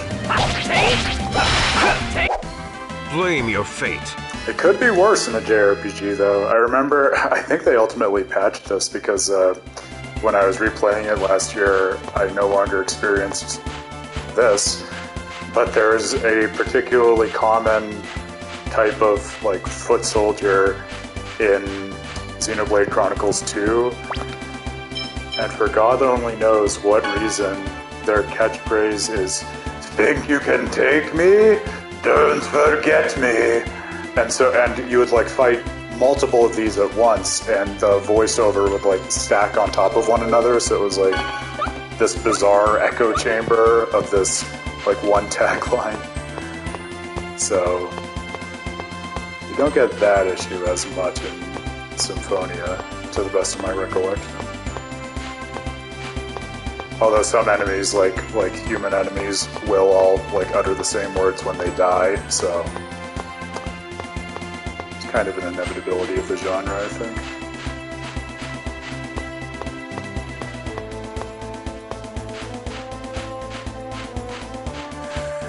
Alright, I cracked a holy bottle, so hopefully we'll be able to get back to where we were supposed to be in a somewhat timely manner, at least.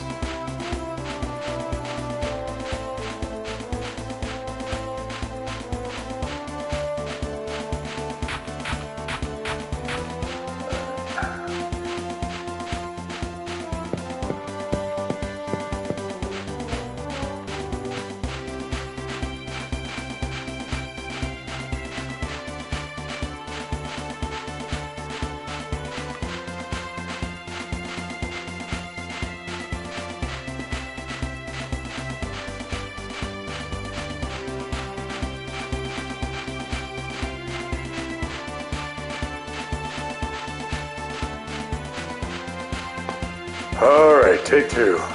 Let's figure out what the hell Dum Dum Aaron missed in his old. I'm sure it was something very obvious, like talk to the NPC who was right in front of you.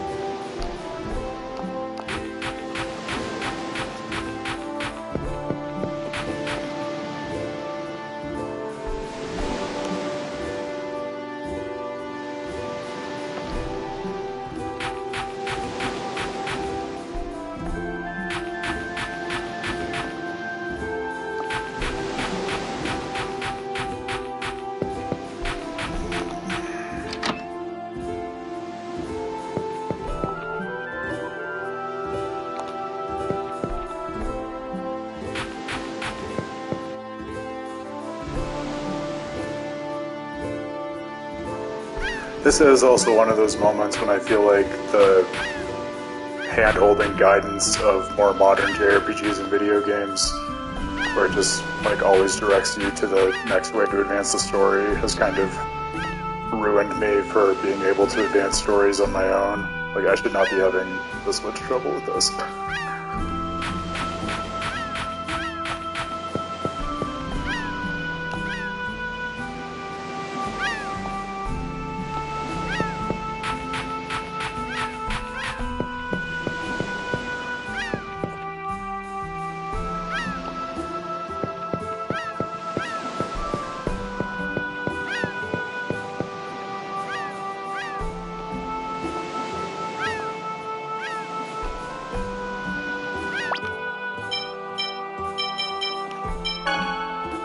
He just says no.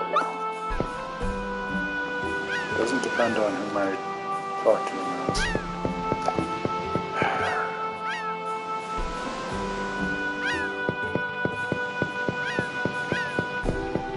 I'm missing something.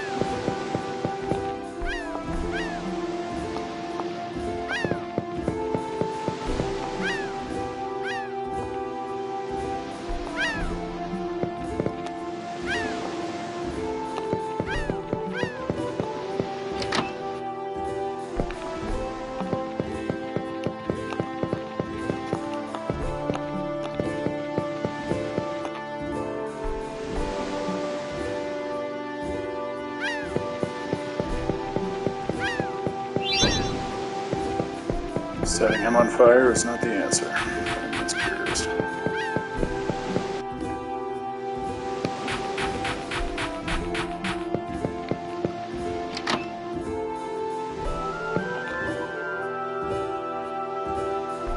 Serious? I went back and talked to Lila again, man. I feel like some of these things just aren't triggering the first time when they're supposed to.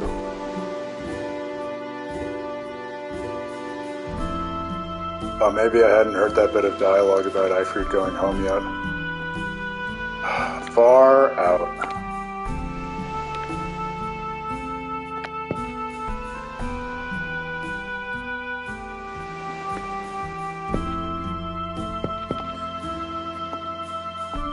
That is, I mean, what we're going through right now is kind of a microcosm of what I was saying about the, like, relationship building system between characters and how subtle it is. Like, the tendencies between different bits of dialogue that you get from NPCs that don't have obvious connections but build to whatever you need to do next. I've very obviously forgotten about that. But that's a big part of these games too.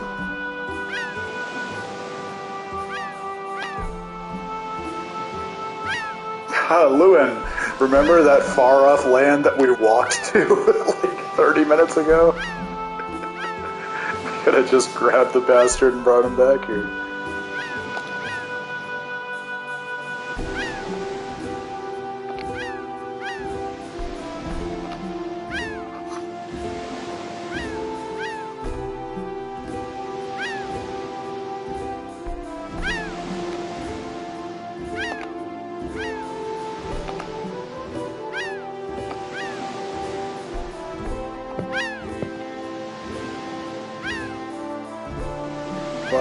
Actually, Lloyd, we just figured out painstakingly that we can get to Lewin without crossing the ocean.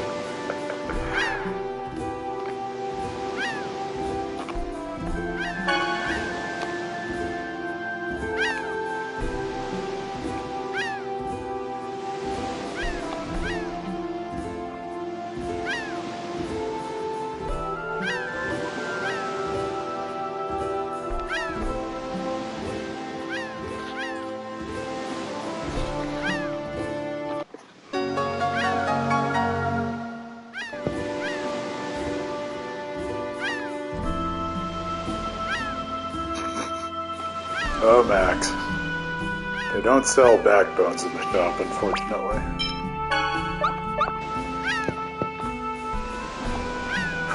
You have no idea how ready we are.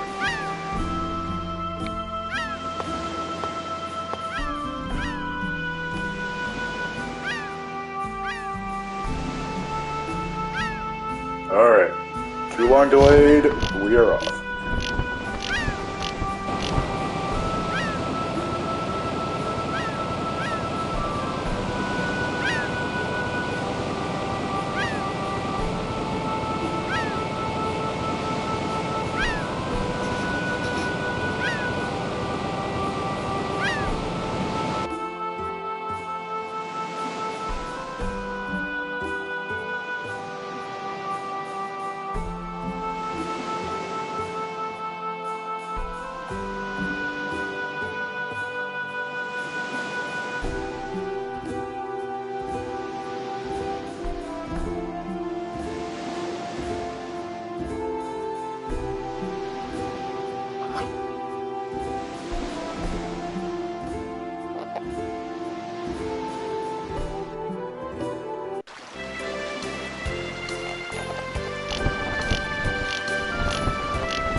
largest city in Silver Rock.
I thought the Wonder Chef taught us recipes.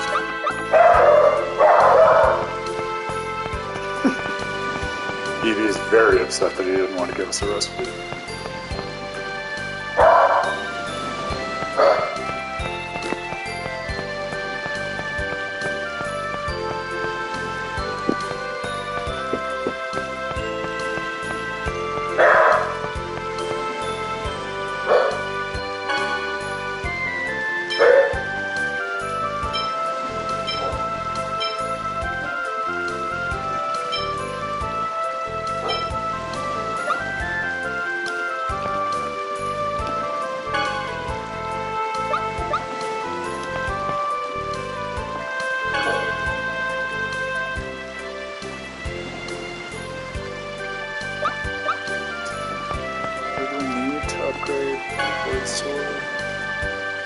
We don't have that.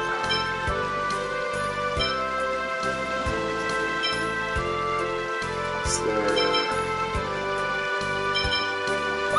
a battle staff for sale? That'll give us a better rod for it. Yes! Oh, we don't have money.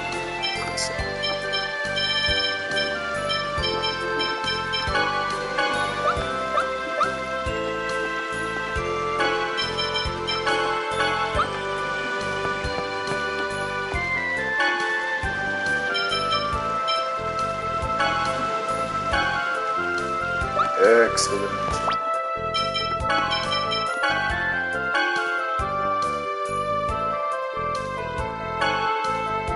Nice.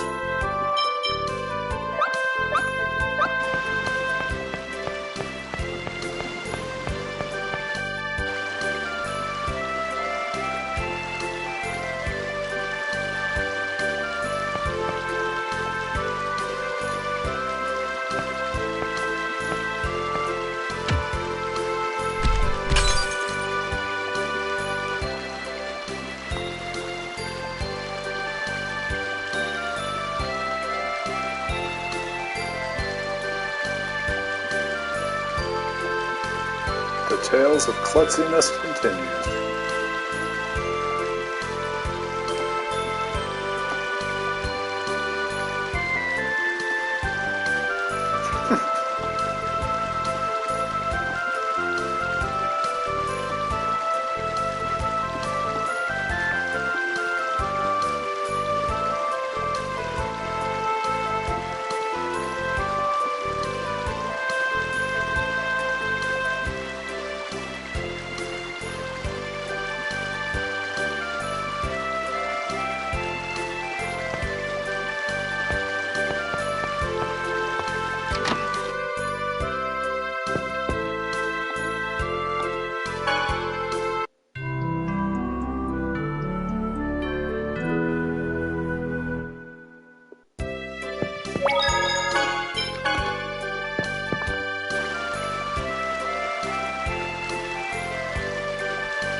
I was just trying to find where to buy it, dude.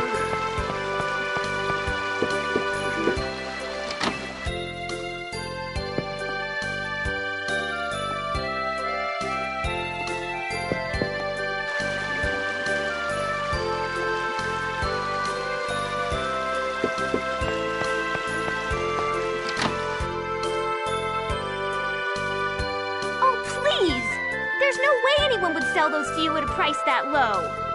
You should be thankful that we're even willing to spend money for goods from a rundown shack like this. I don't need to hear that from a bunch of filthy designs. I'm not going to sell one single gel to the likes of you. Chocolat, stop. But Mom, these are the same monsters that took Grandma away. You've got some nerve talking to us like that, little girl. And the shop is called Marbles. You keep that up. Hello, Marble. We can't guarantee what'll happen to you or the city. Just try it. As long as Governor General Dorr is around, we'll never submit to the likes of you. You little... Stop. We'll exceed our quota for this year. We need permission from Lord Magnus to go any further. Depending on Lord Magnus's mood, you might or might not get to keep that pretty little head of yours.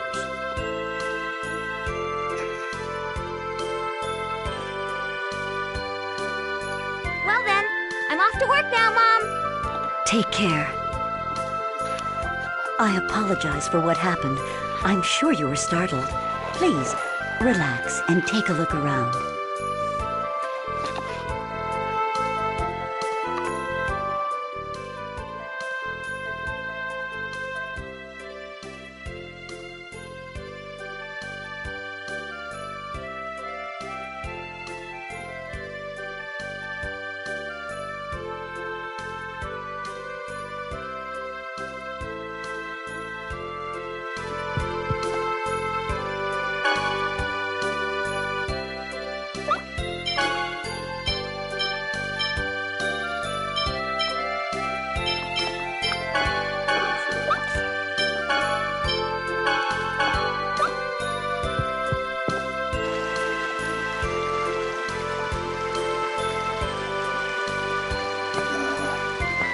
Sad, tried and true JRPG experience of meeting the family of a fallen elderly person after you encounter them and try and fail to save them.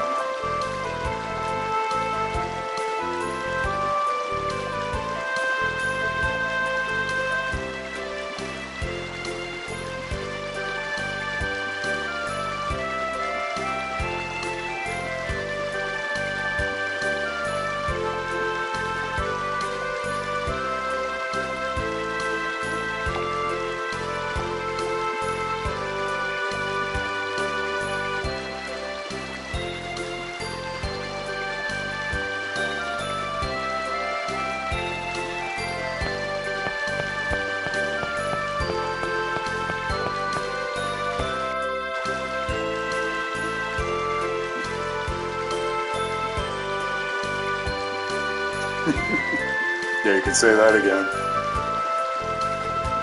A little bit like Lloyd looking in a mirror. It's not of his personality traits anyways.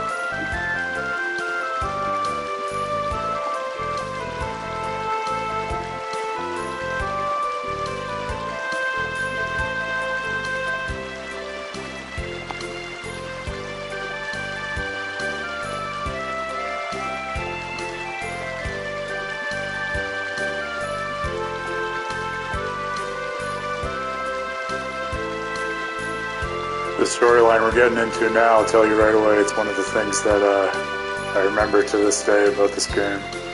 It's just a little side story, it's not even part of the main plot as such, but man, these characters can be memorable.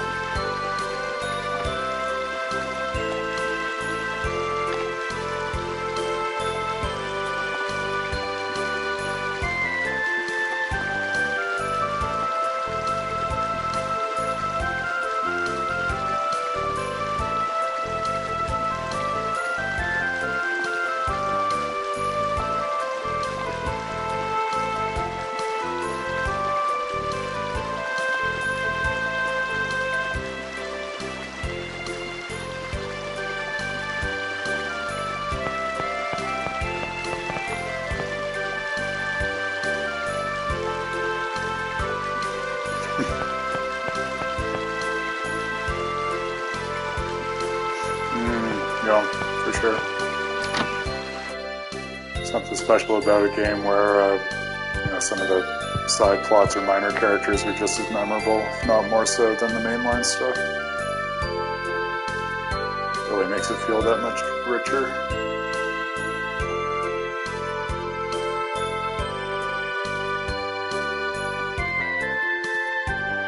Oh, buddy, you don't know the half of it. We are the pilgrimage for Martel.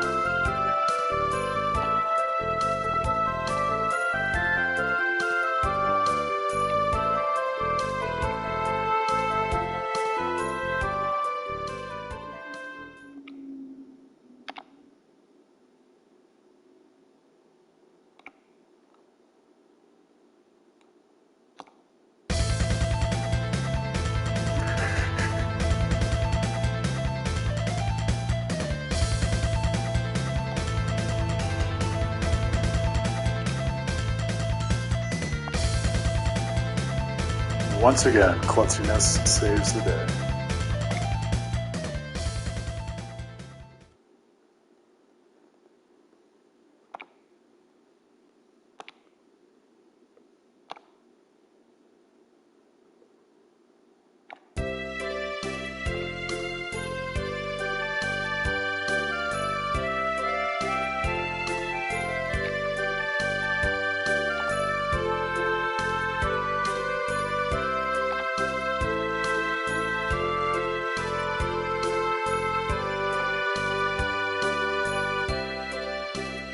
Yeah, so this kind of ties into them discovering the journey as we go along. Like, they're in this weird place, I guess, of participating in this really important process of regenerating the world, but kind of the lore of even how to do it or what it is has been lost to time. But it's an interesting model.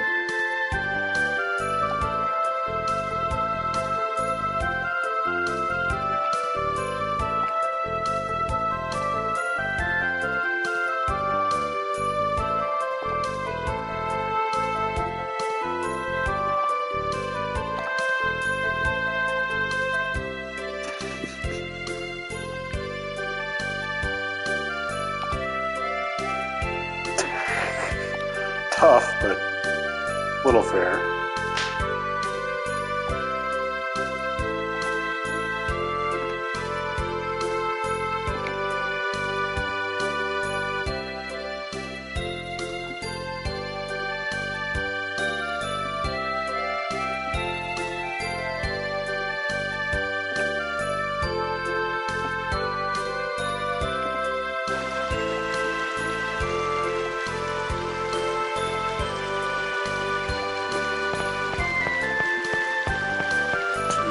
Church.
pilgrimage within a pilgrimage.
Now to the peak where we were forbade access from the other direction.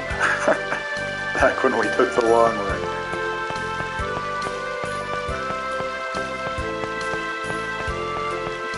All roads lead to Hakinesia Peak.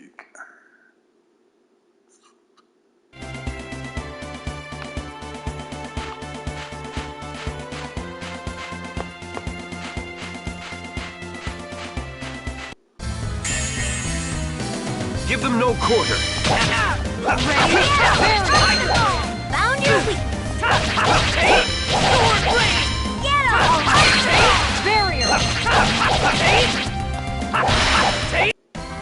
All right.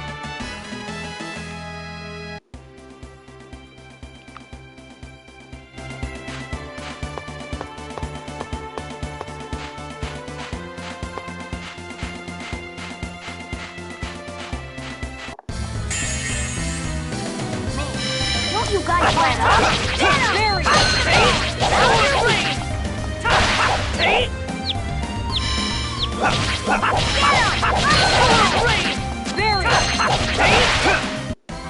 Never stood a chance.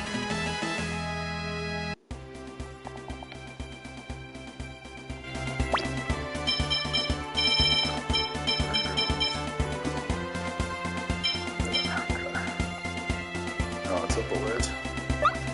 Alright.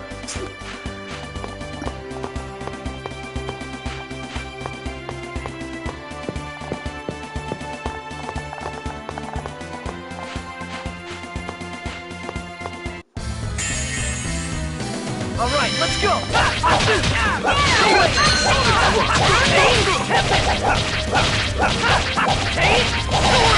Don't get in my way! Are you okay? First aid!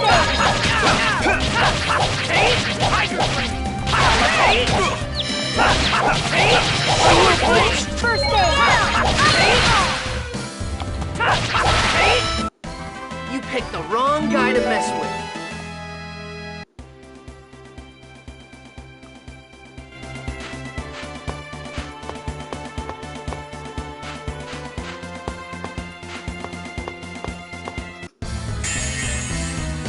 Let's get started!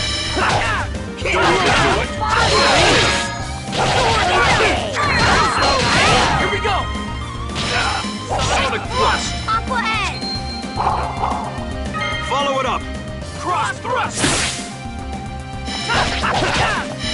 Ready? First aid!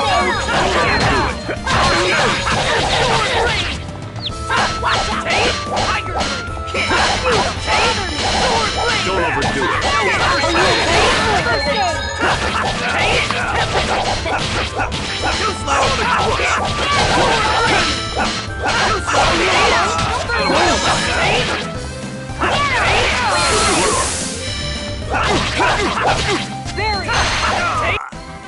All right.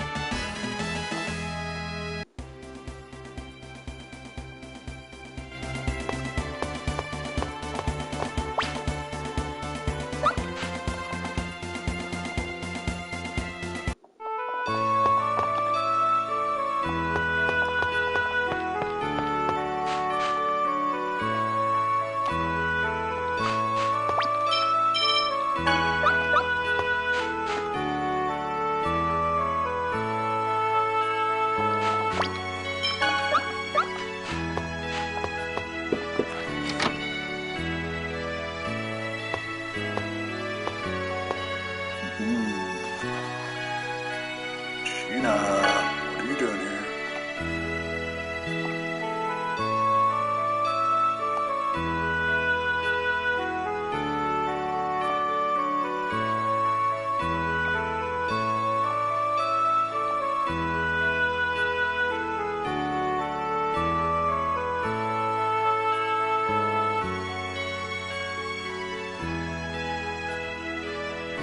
Oh, so this is funny. I don't think there's any good narrative explanation for this, but remember, because we went all the way around the other direction of the world before when we saw her in, I want to say Lewin, her name was tagged as Sheena, but now, because we're back on the right track, she hasn't been identified yet by name.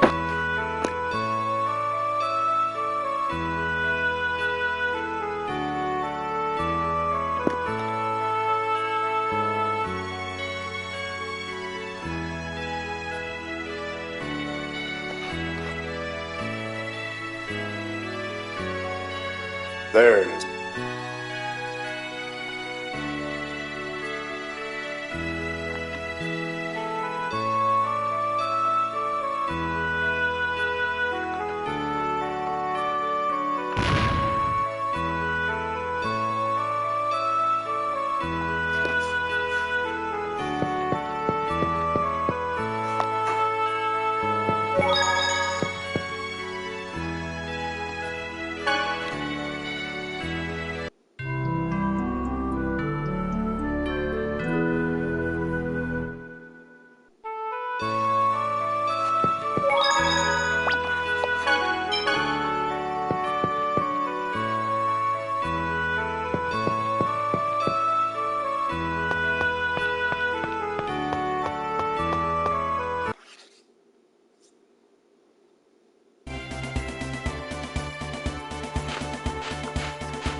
Let's get this over.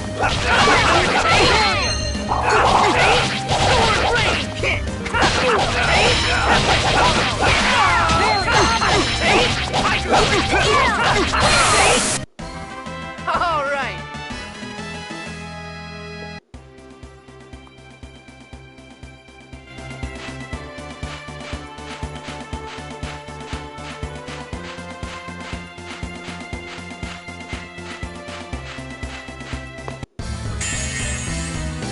You're going down! You are slow.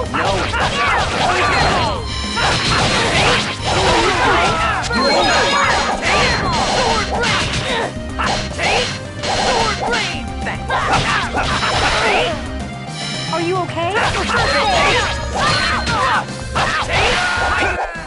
I was just warming up.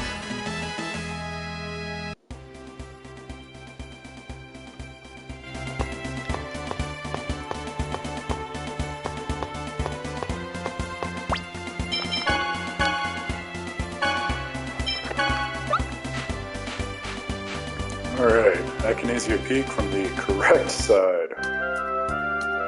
Let's do it.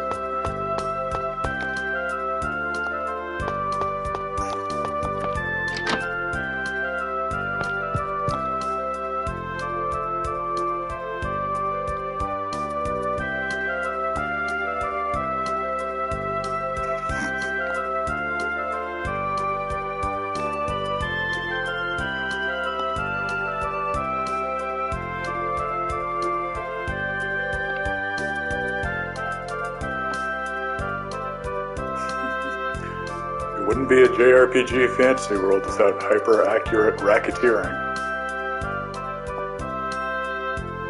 Totally fitting that I'm watching The Sopranos at the same time as this.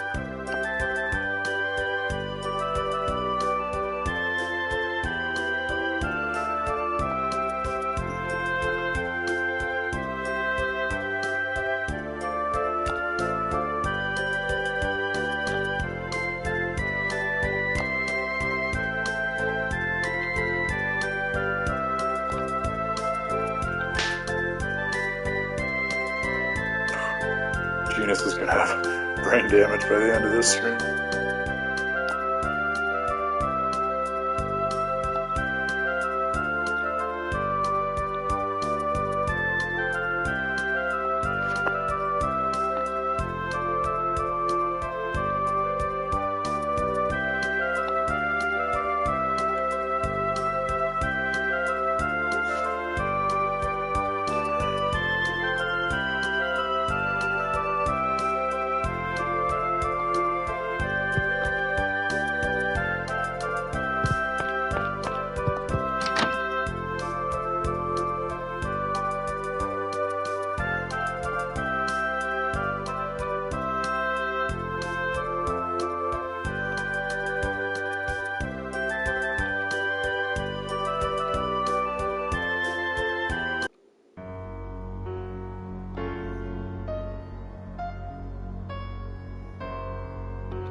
Like the designs might not be respecting their death quota.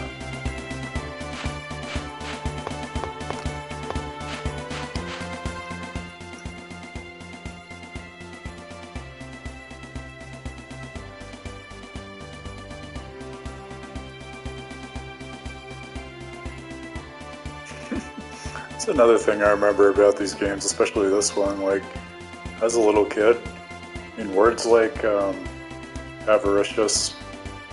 That's not the only example of words like that in this game. Like, I truly believe playing the heck out of this game helped my vocabulary. Not a lot of games you can say that about.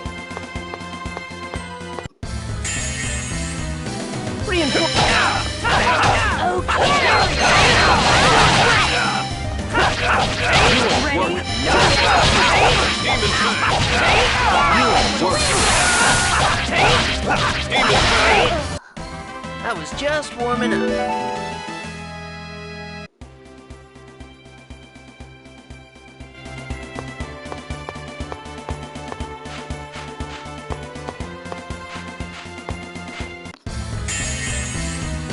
All right, let's go.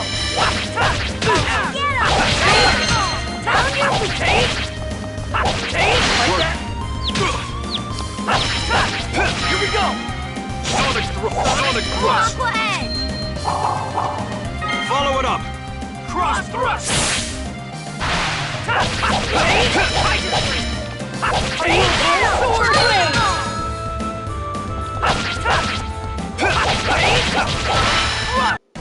I was just warming up.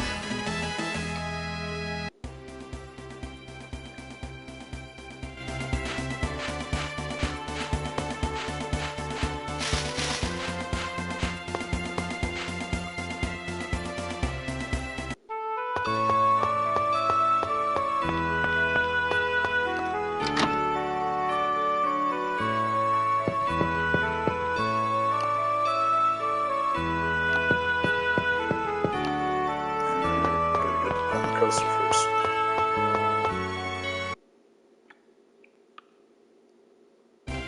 Head priest is away until roughly right after you face the design situation on Palmacosta.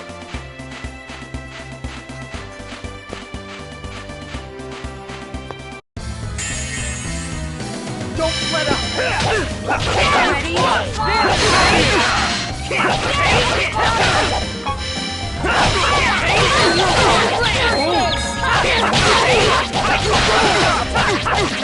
Are you okay?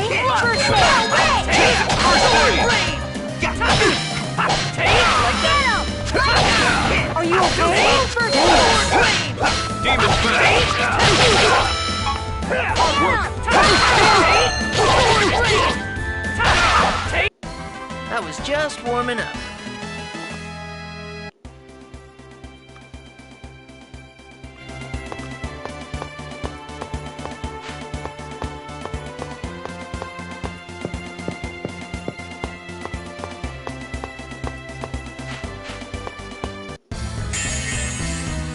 Don't let up.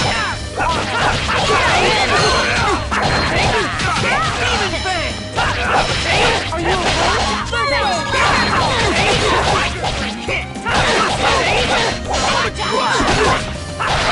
Ready? Demon Bang! Ready? all right?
Don't let up.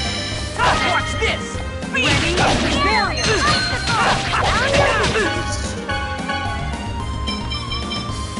True classic. Roll details check. Okay. Conjure a beast and blow him away. Are you okay? Don't overdo it. First aid! Are you okay?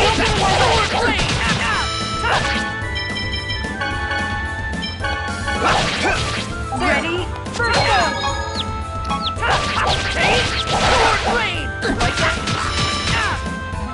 Are you okay? Like that? Get him!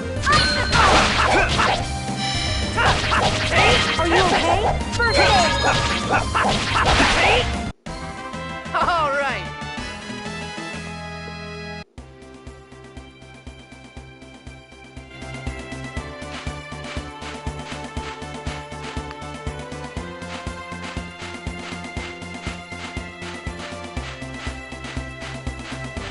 There.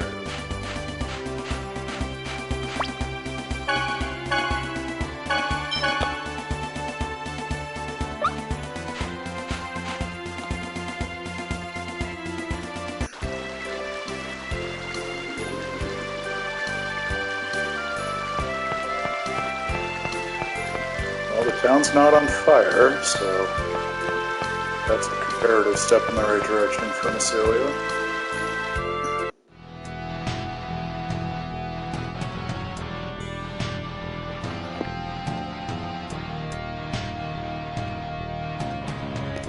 Out of the way! Lord Magnius approaches.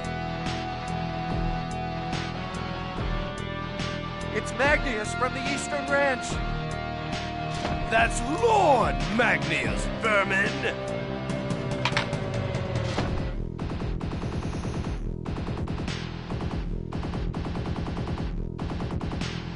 This woman defied the wishes of the great Lord Magnius and refused to provide us with supplies. Therefore, while the designated death count has been exceeded, we have been granted orders to carry out this woman's execution. Damn it! Why isn't the city militia doing anything to stop this? Most of them are out on training exercises right now. The Desians must have waited for this opportunity. Slimy jerks. Mom! Stop right there, woman.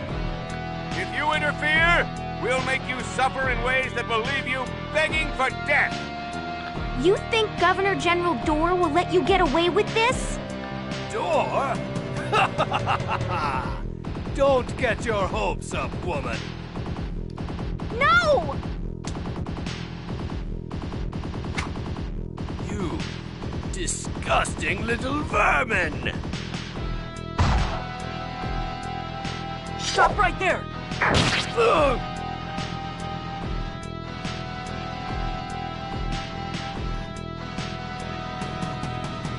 Ever the instigator. Lloyd, stop. Do you want to turn this city into the next Iselia? It's not the same. This city doesn't have a non-aggression treaty with the Desians. How can we go on a quest to regenerate the world if we can't even save the people standing right in front of us? Lloyd's right. I won't just stand here and let this happen. You're wanted criminal number 0074, Lloyd Irving.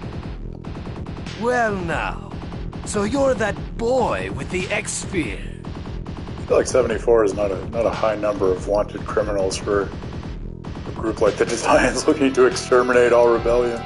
Maybe that just shows how totalitarian they are. This is perfect! After I take that X-Sphere from you, they'll make me the leader of the 5 Grand Cardinals. Get them!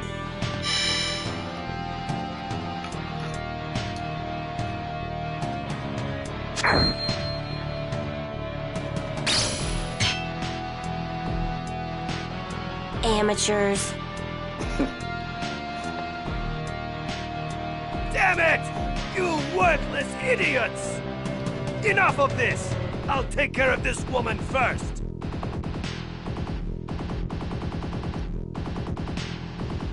No! What the? Ugh! Let us respect the wishes of the Chosen. The Chosen? She is the Chosen? The Chosen herself has come to save us? Do you all realize what you're doing? If you defy the Desians, this city may be attacked just like Iselia. That's right. And I know full well what I'm doing. I won't repeat the same mistake again. I'll destroy them all. The entire ranch! Lloyd, that's insanity. They're only after Colette and me anyway. And besides, we have the Chosen on our side. The savior who will regenerate the world. Right, Colette? Yep. I'm going to fight for everyone's sake. Oh, Lady Colette, the great Chosen of Mana. I give up. You're all hopeless. But I'll help, since I'd be worried about you otherwise. Professor Sage, thanks. Damned little... Enough of this crap! I'm leaving them to you. Get rid of them!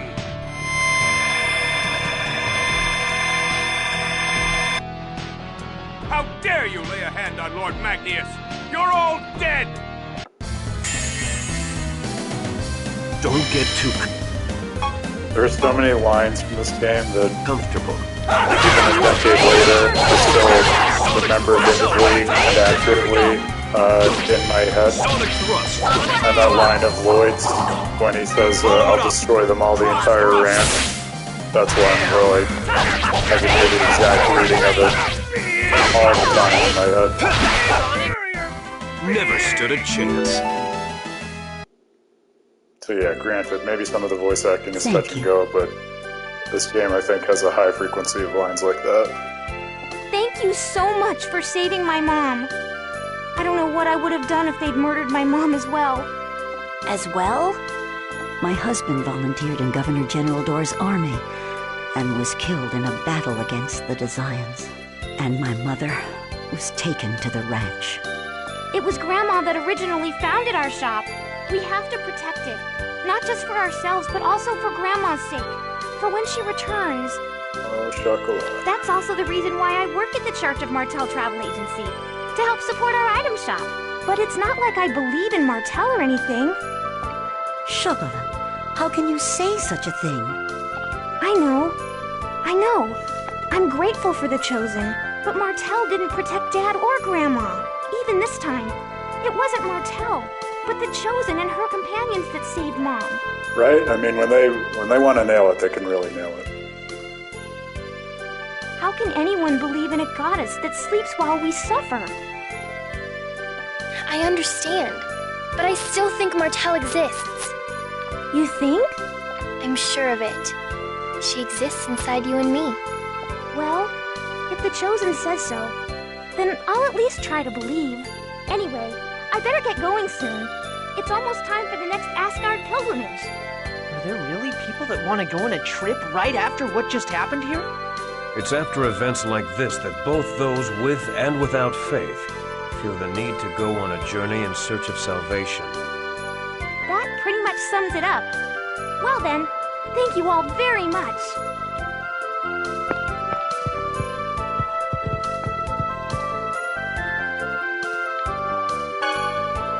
Absolutely, I want to read about Dwarven Vows.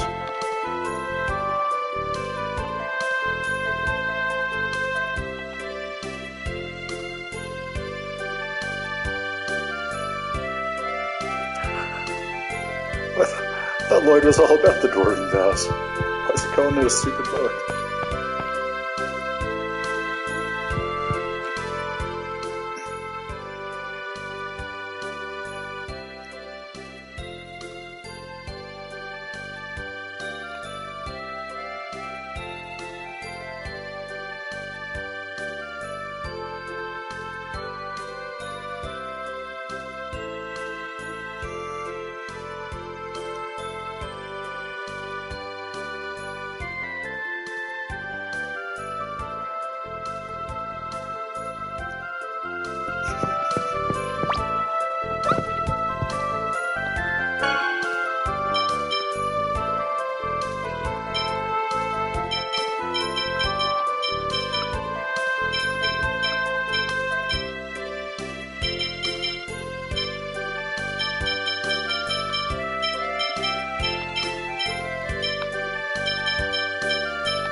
The statue then.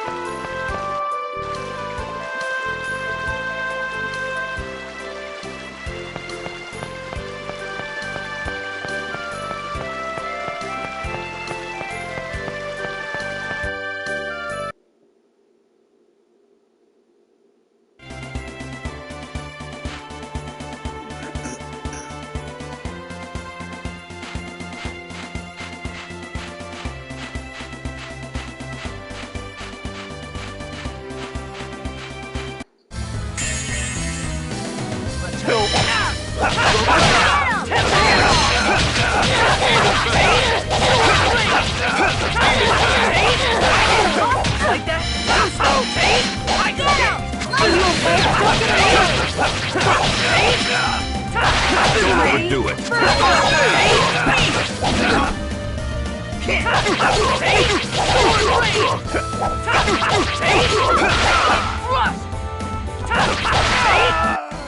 You picked the wrong guy to mess with.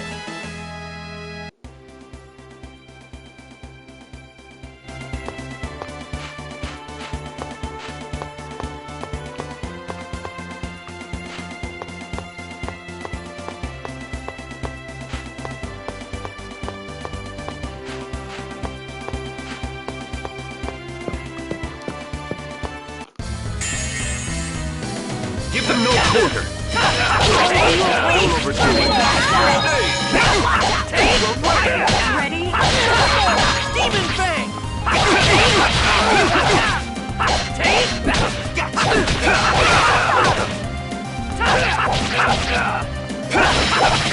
Demon Fang! Blame your fate.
It's interesting, there are moments like this I remember throughout the story, but when I was younger I didn't really clock it as a motif or something that happened this early, but there's so much in here from like, even the first few hours that we played last time, about just, like Kratos was saying, sort of bearing responsibility and acting for the sake of those who died, whether that was someone you killed or those who suffered at the hands of some injustice. That specific kind of responsibility.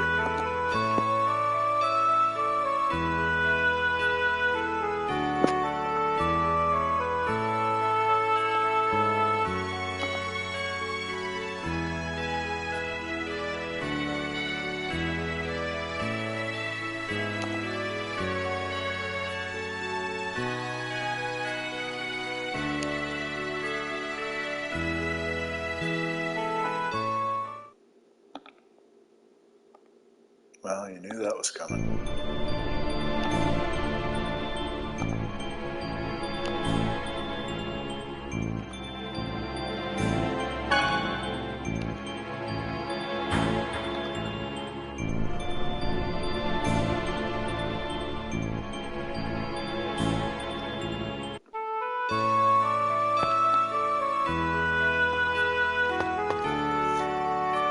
Alright, to the ranch we go.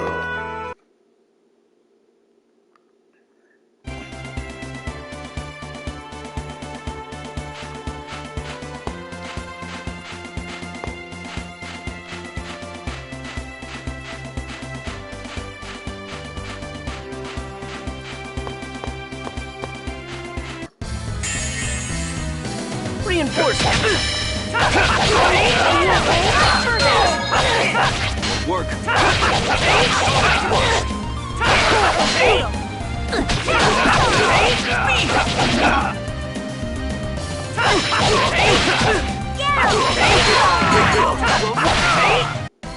That was just warming up.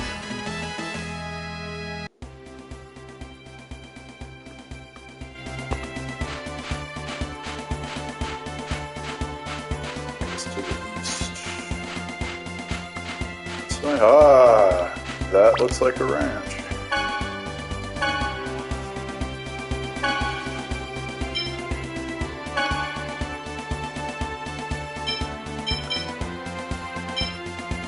Alright, just about coming up on the hour, so think I'll call it here for the evening, and we can start with the ranch infiltration on Friday.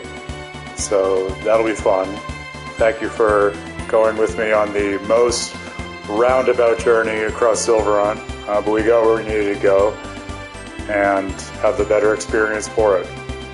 So here's to taking on the first proper ranch next time.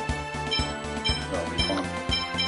Thanks for watching, and yeah, same time on Friday, Tales of Praxis. Don't miss it.